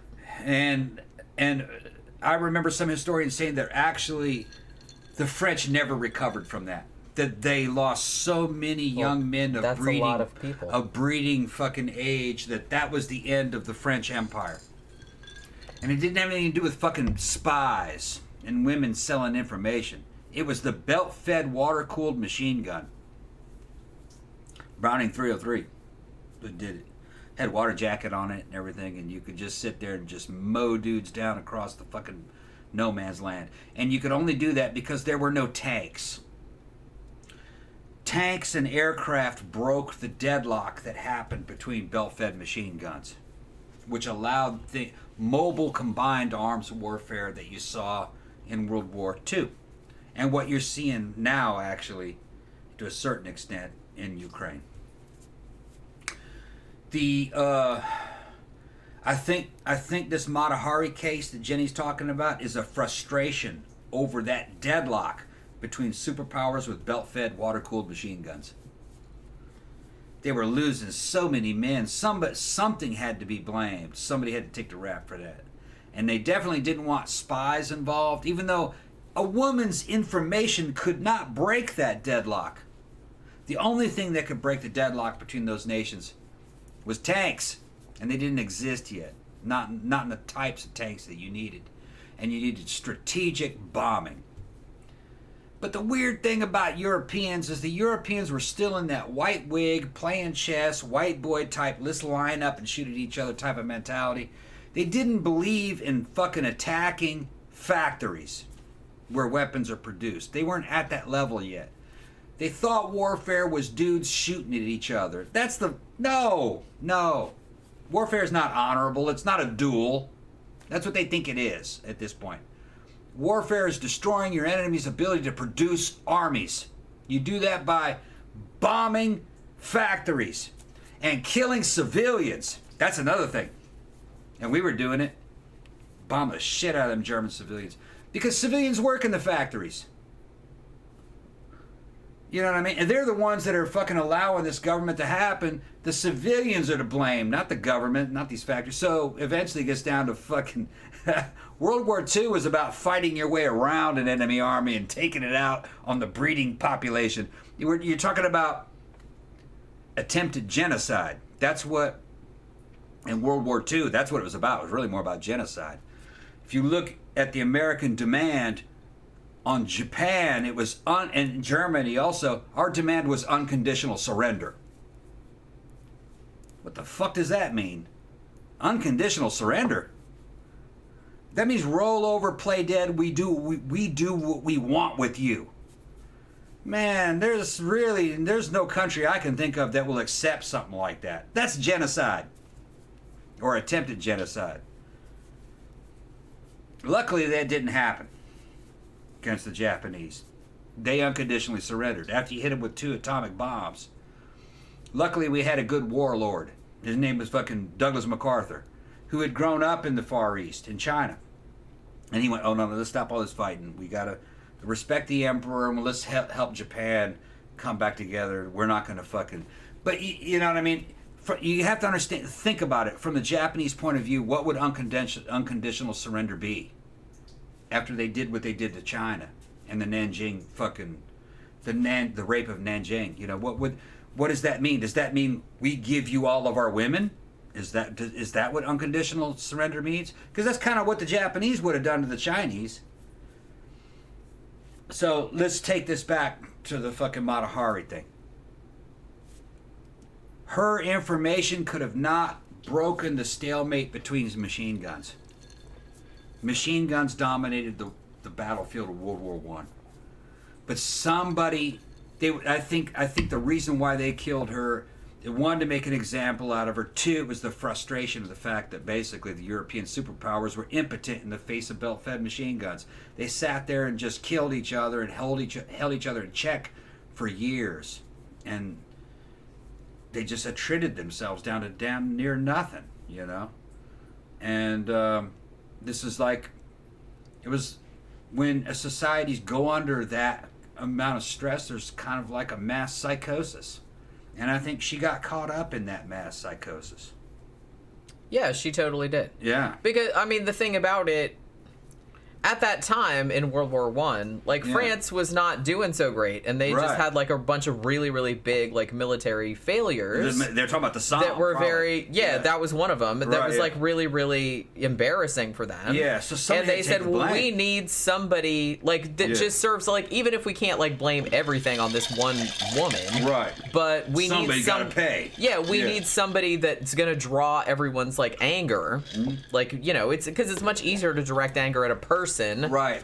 Rather than like some big amorphous, you know, confluence of events that you can't control really. Right. So it's like it's much easier to just like blame a person. Right. So I kind of feel like that's what they did. They're like, yeah, everybody look at her. Like she's this whorish. She, like, look, she's like this naked divorcee and she's not even from here and blah blah blah and like, you know what I mean? Right. And what the real problem was belt-fed, liquid-cooled machine guns that could be put into bunkers and they could shoot at each other for fucking months and months on end. And there was no tanks to break that deadlock. That's what the real problem was. And whenever let's go over the top, we'll rush to the other side and take the enemy's positions. And they all just got machine gunned. You can't win a war by stopping machine gun bullets with the chests of young men. It won't work. And they realized that after they lost millions of men. You know? Yeah, oops, our bad. Oops, yeah. Well, what do we do now? Well, let's blame this girl. Let's blame this spy. They did it. We didn't do it. Yeah, I mean... Yeah. She was... Somebody's got to take the heat. Like I said, I'm not, like...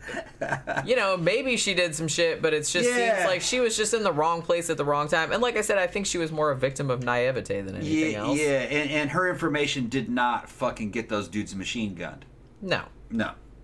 Like I said, she didn't give them any information that they couldn't have got from the fucking newspaper. It's been played out over and over and over again. Nobody could have won in World War I. All right. Not with strategy. Because everyone was held in check. with machine gun bunkers, and you just couldn't get across that no man's land. So it was just a stalemate with high casualty, you know. But they didn't know. They didn't know they didn't know that something as simple as a belt-fed machine gun could really just rule the world. And it could. Until the advent of the fucking tank. That's why tanks appeared. And that broke that deadlock. And they didn't have the aircraft necessary to bomb factories. They had aircraft, but they just weren't any good. They couldn't carry enough bombs to blow up a factory effectively. They could drop a bomb on a factory, and then the factory would be up and running in fucking 2 days later. So, you know, because you just couldn't carry that much in them. So, it was frustration. So they went after this girl. John Gora said it was kind of like an old-fashioned witch burning. Yeah, and by extension, I think a lot of the witch trials, the Were European like ones and the American ones, it's like, let's blame these helpless women. Right. Blame somebody for this shit. That are kind of weird or something, like, for all of our problems. The ugly girls did it. Yeah. Yeah. Man, like, the fucking crops won't grow. Mm-hmm. My cows died. Yeah, bitch over there did. I got syphilis or whatever the fuck. Must be her fault. Yeah. She's weird. Yeah. It's that weird girl's fault. Yeah. Well, luckily we're kind of beyond that. Are we? Are we? Yeah, are we? I don't know if we are. I don't know if we are. I think people get blamed for shit. I mean, we're a little bit better than that. I mean, at least people are aware of it largely, but I still think, well, I mean... You can blame anybody for anything now. We're humans. Yeah, right. And humans are always going to fall into that kind of trap. But the thing about it is that you have to come to a place where, as a human, you have to understand that you have these failings. Everybody has them. I have them. You have them. Everybody has them. Yeah. So the thing about it is that you have to be comfortable with ambiguity. You have to be comfortable with... Very, very rarely is a problem caused by one specific thing or specific person. Here's another It's usually like a whole bunch of different factors. It's a lot more nuanced. It's a lot more complicated. And you have to be okay with that. You can't just say like, oh, all of my problems... are attributable to this one person. Oh, my ex-wife, she fucked me over.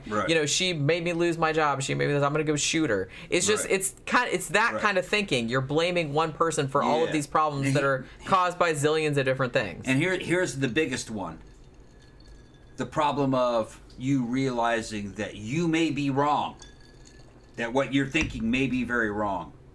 And there's a lot of people that will never admit that they're wrong. And I'm looking at what's happening today, and there's a lot of people doing a lot of damage because they think they're right. You may be wrong. Okay? And that's one of the things that drives me nuts. I fucking go, well, I do this and that, and I'm always like, well, am I right or am I wrong? Am I right? Am I seeing what I'm seeing, or do I just think I see what I'm seeing?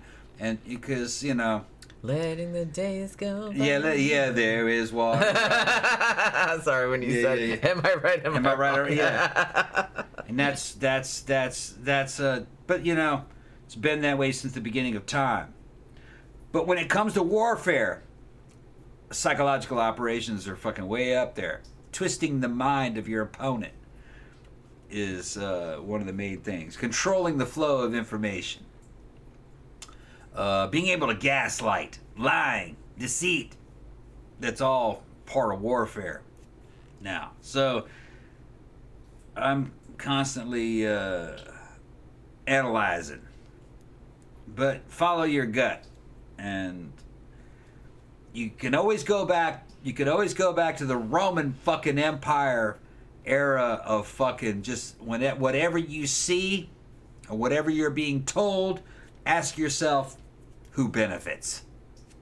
Who benefits? That's usually an indication of where this information is coming from. If this is true, then who benefits? If this happened, who benefits?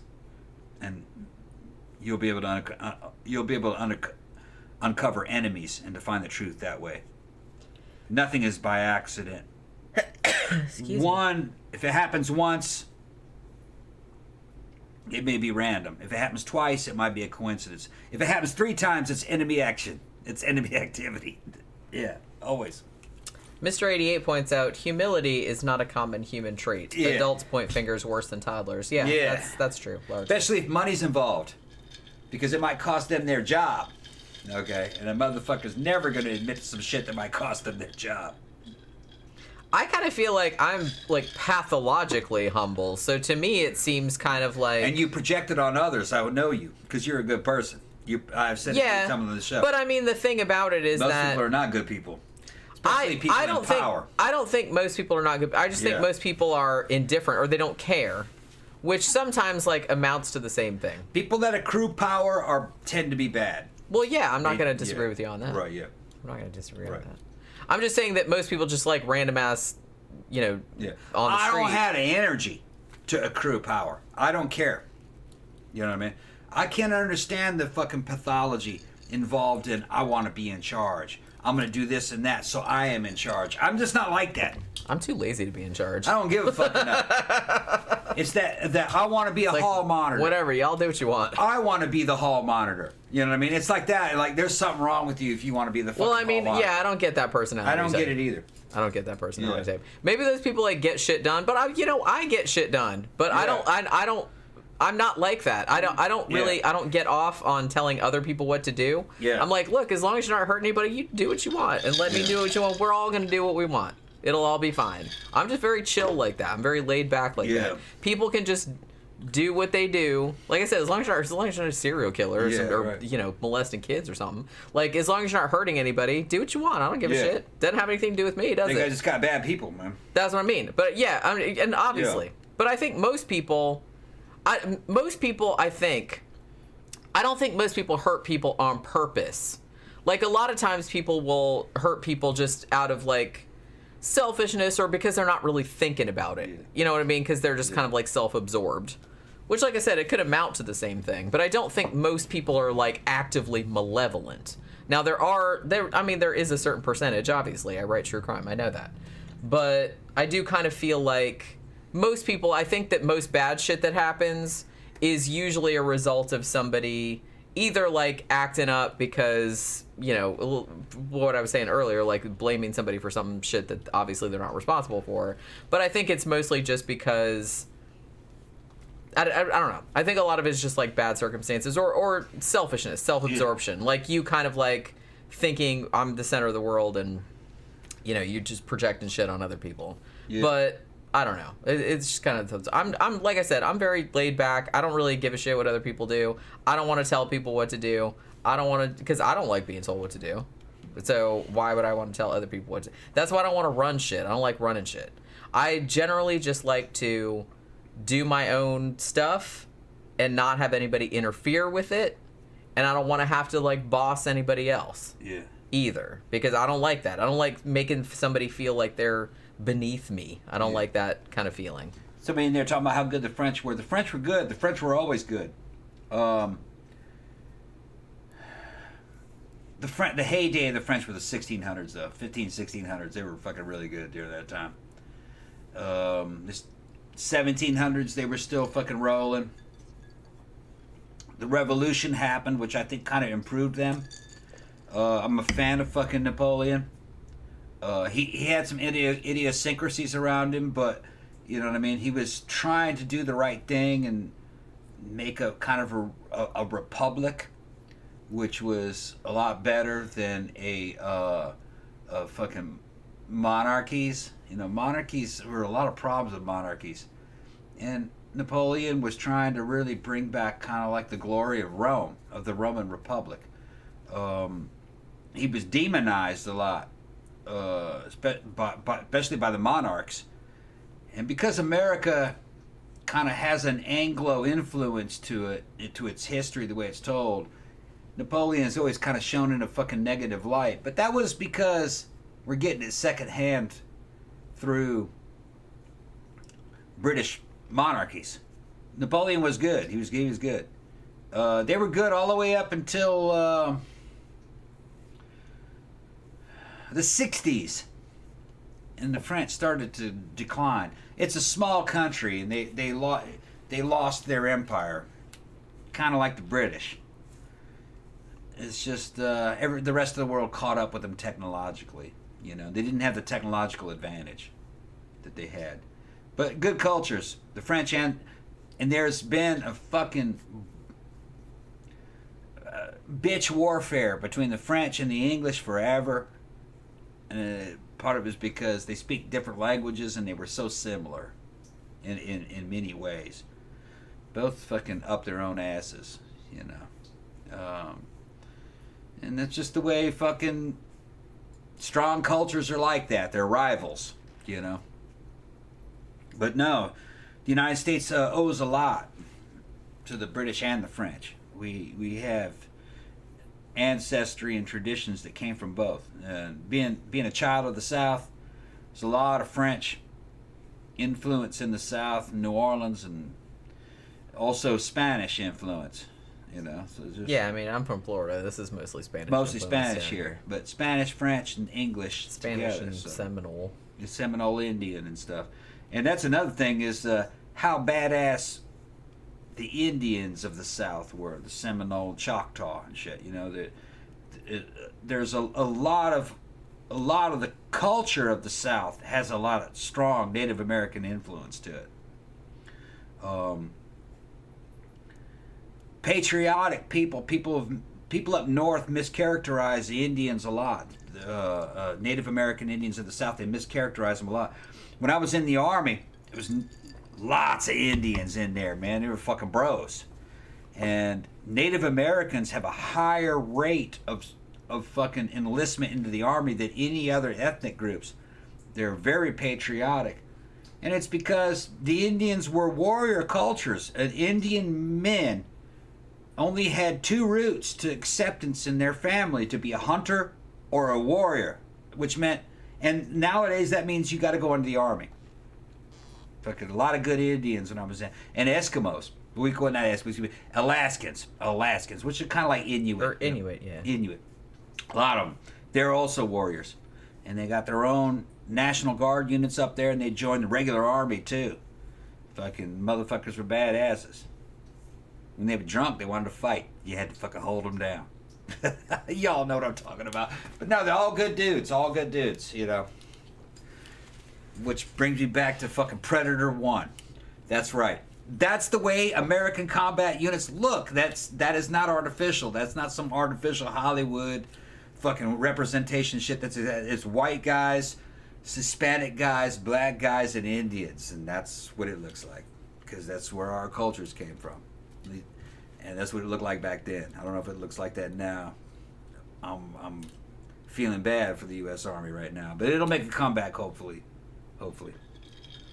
Going back to what we were saying earlier, Ian England says, "I just want to be a swamp monster that doesn't have any bills." Yeah. Yeah. I don't know if I'd be a swamp monster. I think I'd rather be like a Yeti, so I could live like in a cold environment.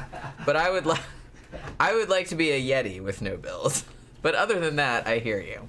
And it's like, yeah, I don't want anybody telling me what to do. Honestly, I don't know. I'm kind of one of those people that the fewer people I have to interact with, like on a day-to-day basis, the happier I am. You know what I mean? I'm just kind of like, fuck no, what do you want now? Jesus Christ. You know what I mean? I'm getting like that. And I'm getting like crabbier as I get older. So I know that I'm going that way, but I don't really care enough to do anything about it. I'm just saying.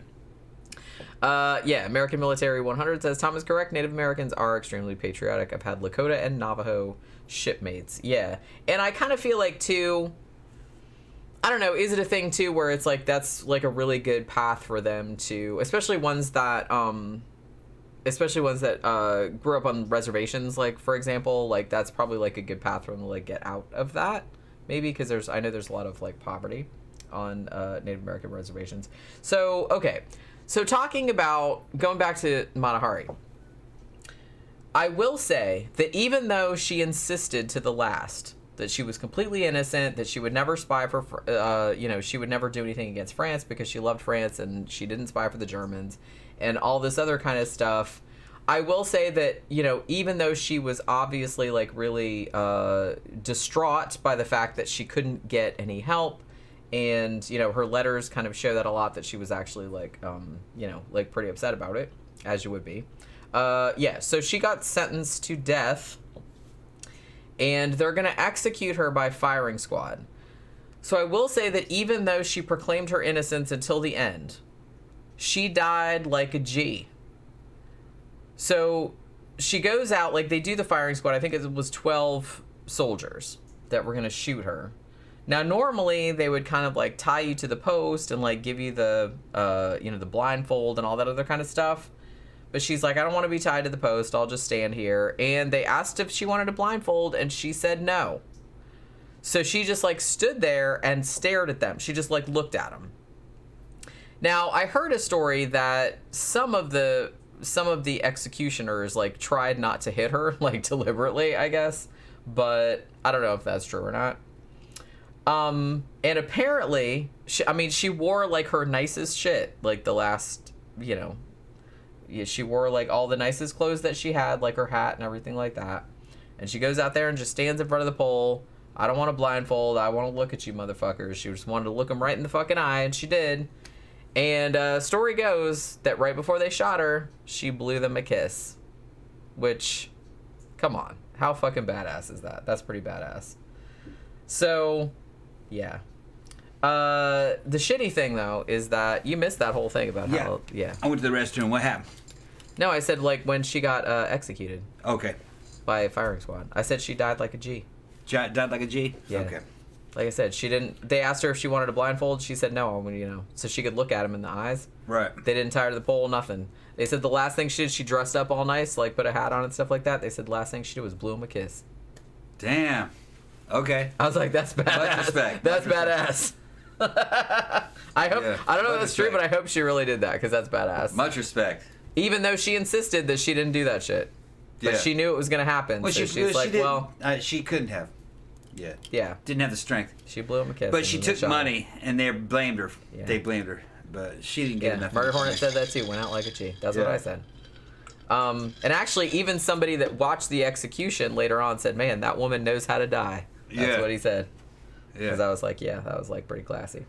But so then the shitty thing, like, she just kind of like crumpled to the ground, obviously, like after they shot her, and then somebody came over and like put the revolver to her head and shot her again, make sure she was dead. Yeah, coup de grace. Yeah. So make sure she wasn't suffering. Yeah. So hopefully she was treated with respect. Hopefully her body was treated with respect. Well, that's what we're gonna get to. Okay.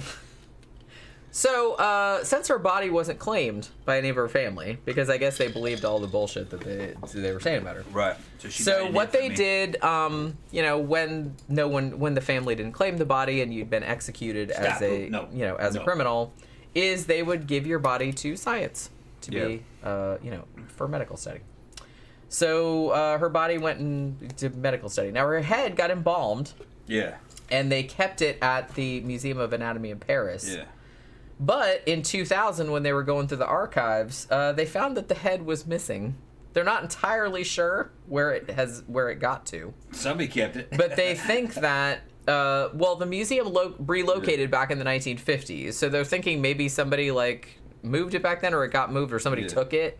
But they don't know where her head is still. So, there's that. So her head's still missing. So basically, like I said, because of all of the sort of propaganda that they put, oh, bless you, sweetie. Pokey sneezed. All the stuff that they put out about her, like after her execution, her name kind of got associated with this exotic, like I said, femme fatale character. She's like this, she's this like operative, and she has all these fabulous outfits, and she comes in and like, screws the guy and gets all this information and like all this other kind of stuff, which is a little unfair because that's not really like what the real story was.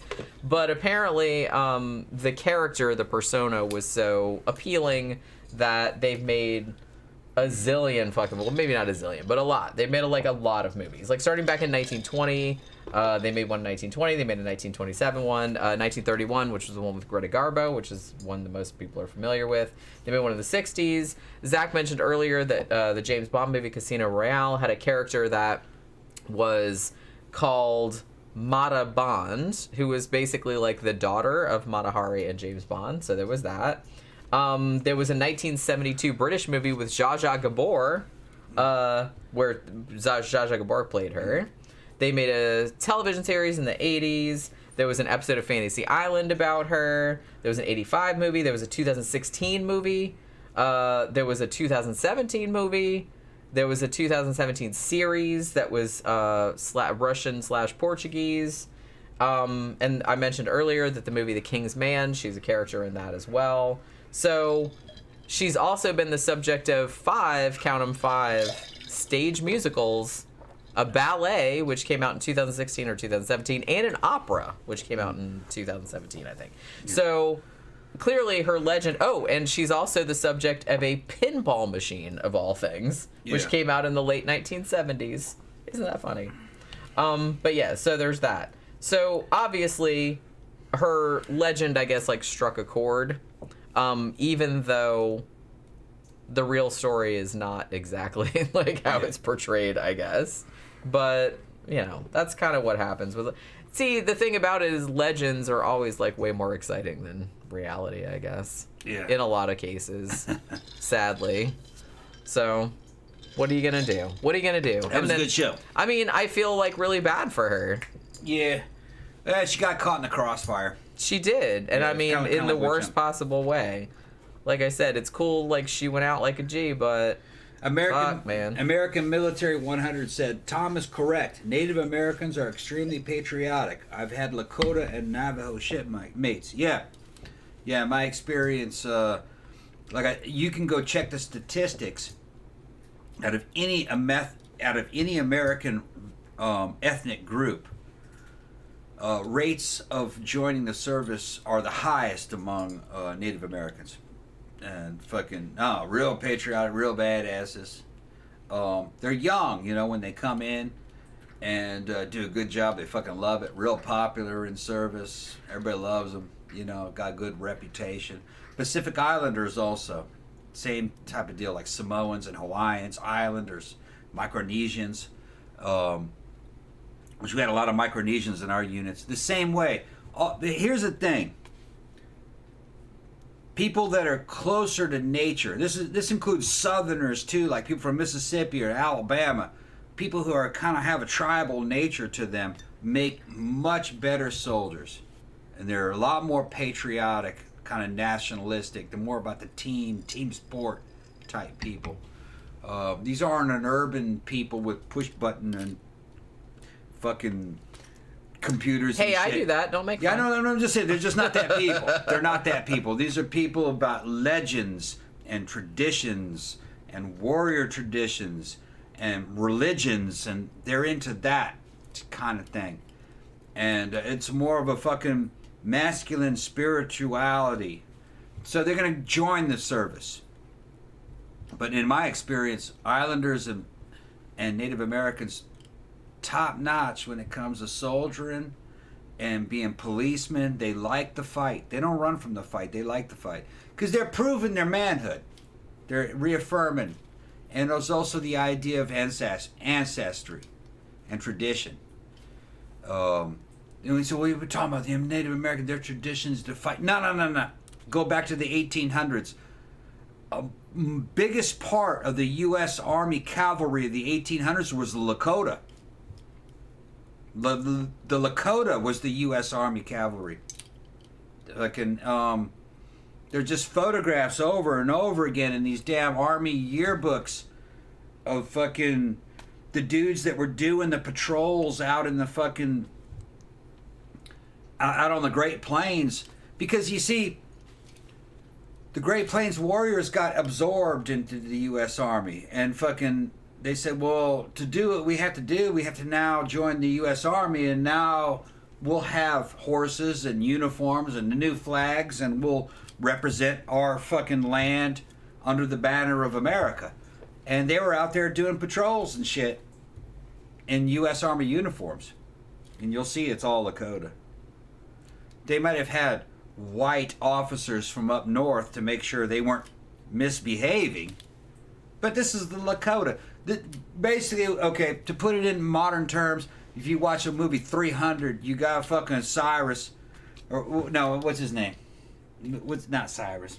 Cyrus was the Persian. Yeah, the Persian guy. Yeah, the Persian guy. He's going, you know, and he's trying to give the deal, a new deal to the Spartans. If you join me, you under my banner, you will rule Europa and where you come from. That was kind of the deal the U.S. Army and the U.S. gave to the Lakota and a lot of the Indians during the 1800s period.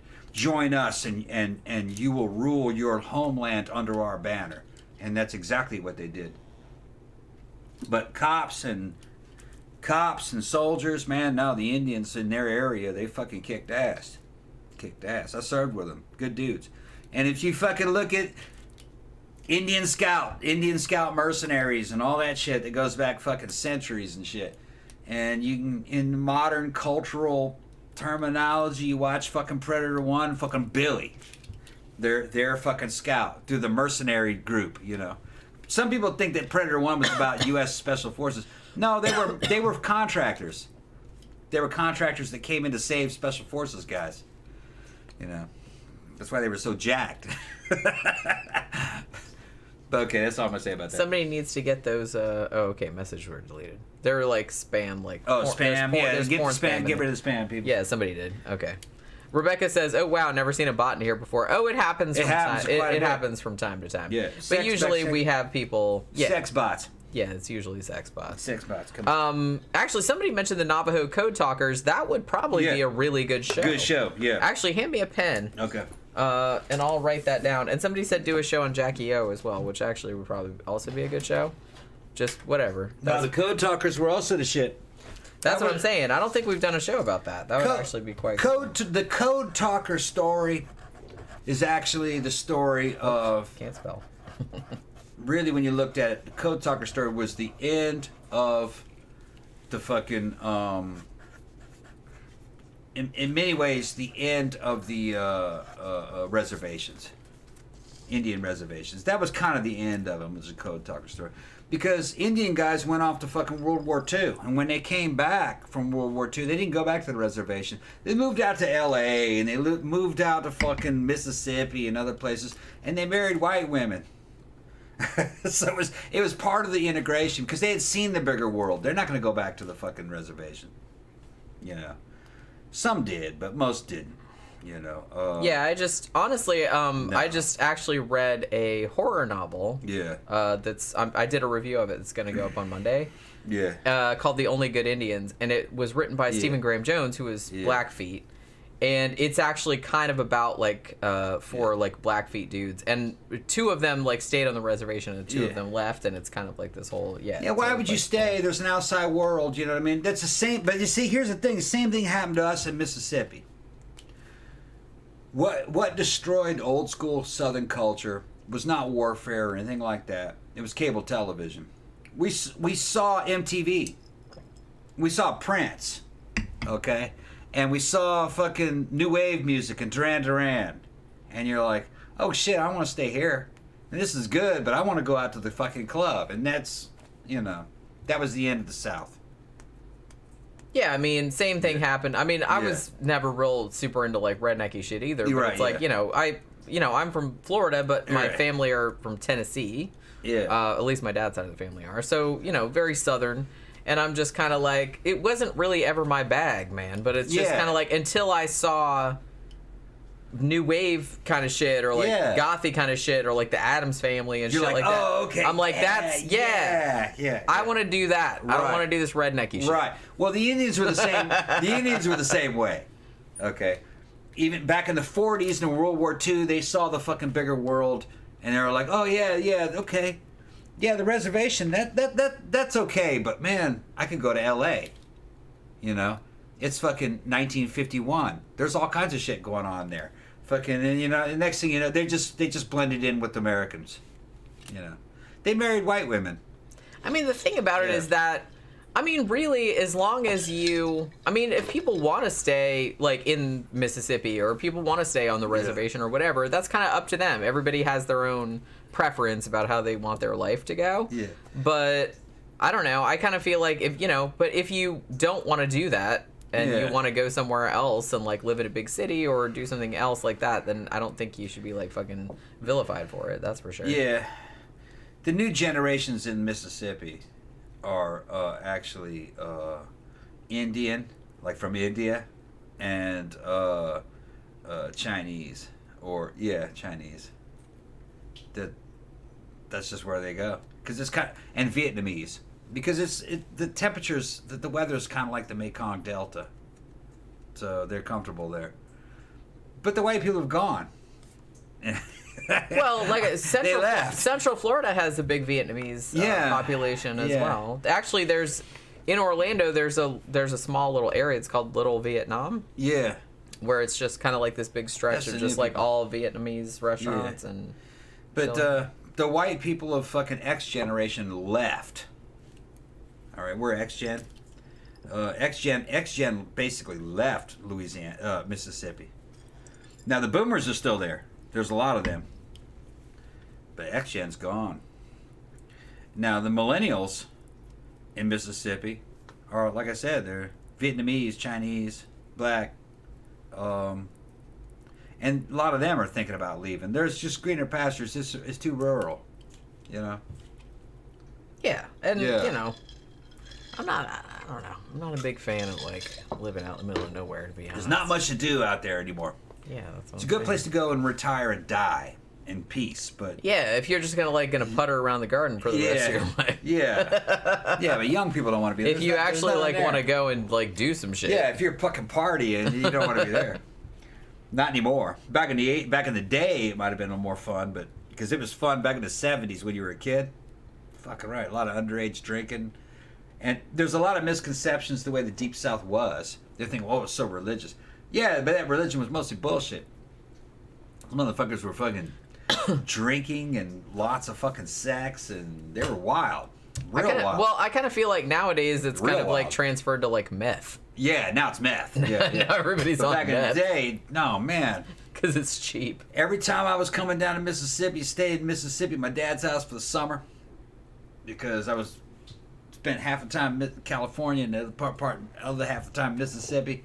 Mississippi was party time when I was a kid. You know, wild fucking 13-year-old girls, and I'm fucking 12. You know what I mean? It was wild, real wild. Fun, a lot of fun. Hot though, you know. I'd come back from California and go, God, it's so hot. How do you take it? And they go, take your clothes off. You know, this is the way you wearing all them clothes. They all wore fucking tank tops and shit and shorts.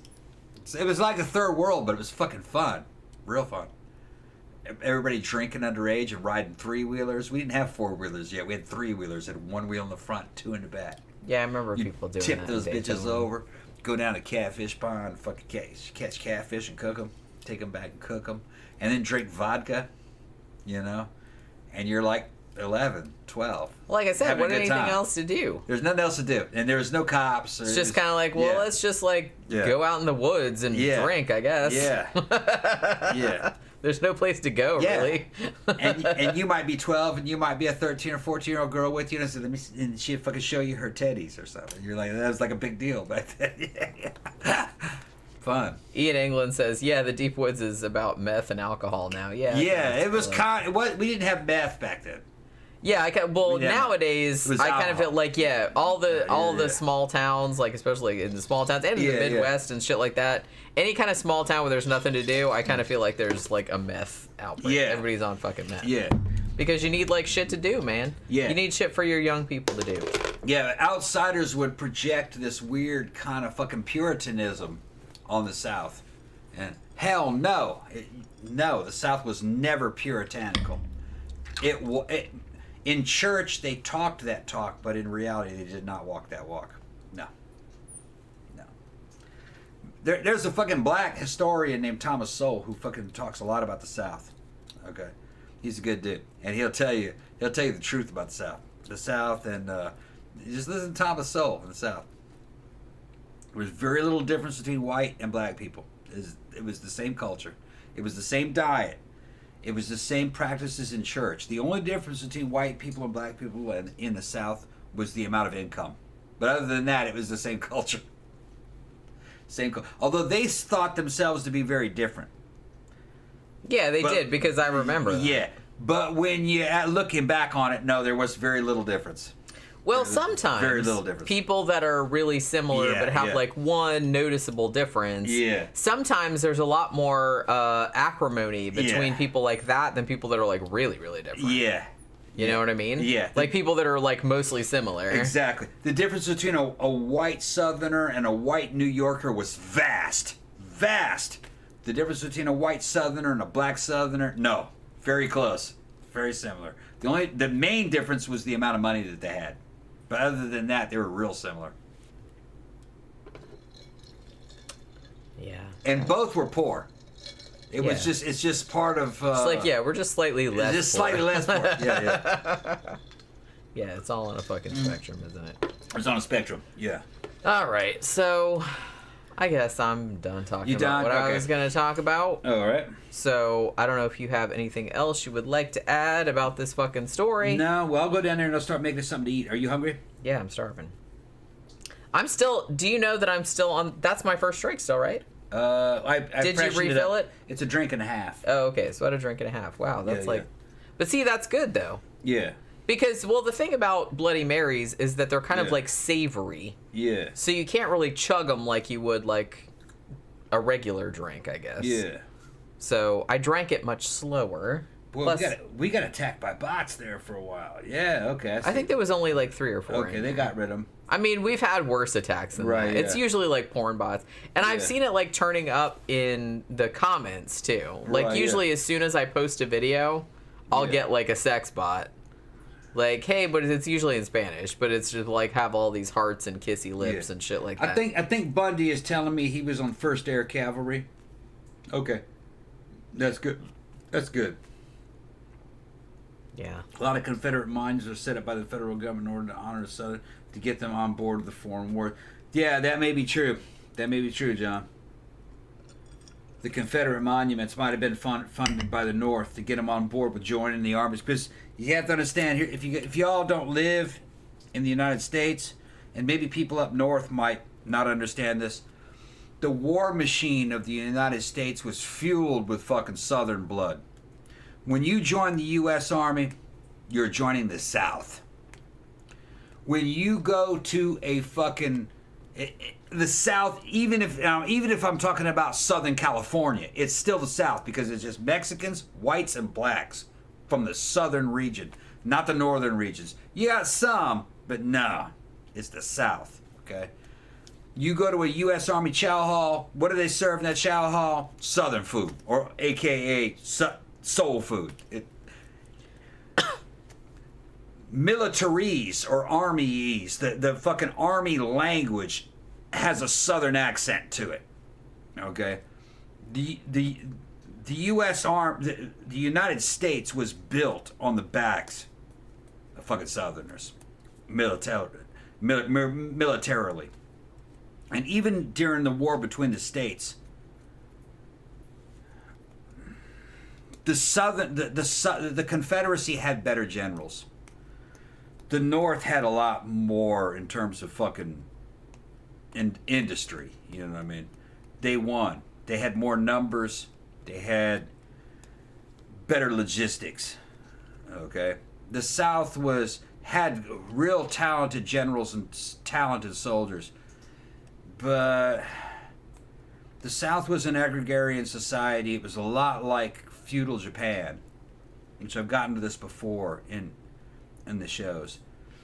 Plantation owners were kind of like daimyo. It was not centralized like the North was. And a lot of that war had to do with over money. Money and power, and the fact that the South was trying to become industrialized, and the North wasn't going to have that, because you had ruling elites and ruling really rich families that did not want competition. That had a lot to do with it. Slavery was a huge problem. Even the South did not like slavery. I'll say this again and again for any of you new listeners. Mississippi was the blackest of fucking states. 33% African American. It had the most slaves out of any other state. And even that state, slavery was banned in half of the counties. It was controversial even in those days for many different reasons. It destroyed fucking economy. It sucked all the money away. You could not compete with it. There were no business could compete with it. And the Romans found the same thing. When Roman elites started to deal with German slaves and started to insource all the labor to German slaves making food on their fucking plantations, that was the end of the republic, and it became an empire. Slavery is a poison. It just destroys every country that has it, and you just can't compete with it. And it was not popular in the South, and it was not popular in Mississippi. You can go look at fucking. There's a whole war about it in Jones County. What was the name of that movie? The Free State of Jones. Free State of Jones. My family's from Jones County. All right, fucking Laurel, Mississippi, and Jones did not want anything to do with slavery. There's a good movie about it. Free State of Jones. So a lot of the fucking history of the South is not taught properly. It's not put in proper perspective. It wasn't black and white. It was a lot of gray. The South was in a civil war and of its own in the Civil War period, or the war between the states. But we're gonna go ahead and check out now. It's time for us to go, and I'm gonna make us something to eat. I got some of that pork. You want what? Pork and rice, maybe, or pork potatoes? Pork and potatoes would be good. Oh, I got those home fries. Oh, Pork and home fries. That Sound sounds good? really Okay, we're gonna do that. You got home fries left. Yeah, I got home from yesterday. Yeah, and I grew them. I grew those potatoes out in the garden.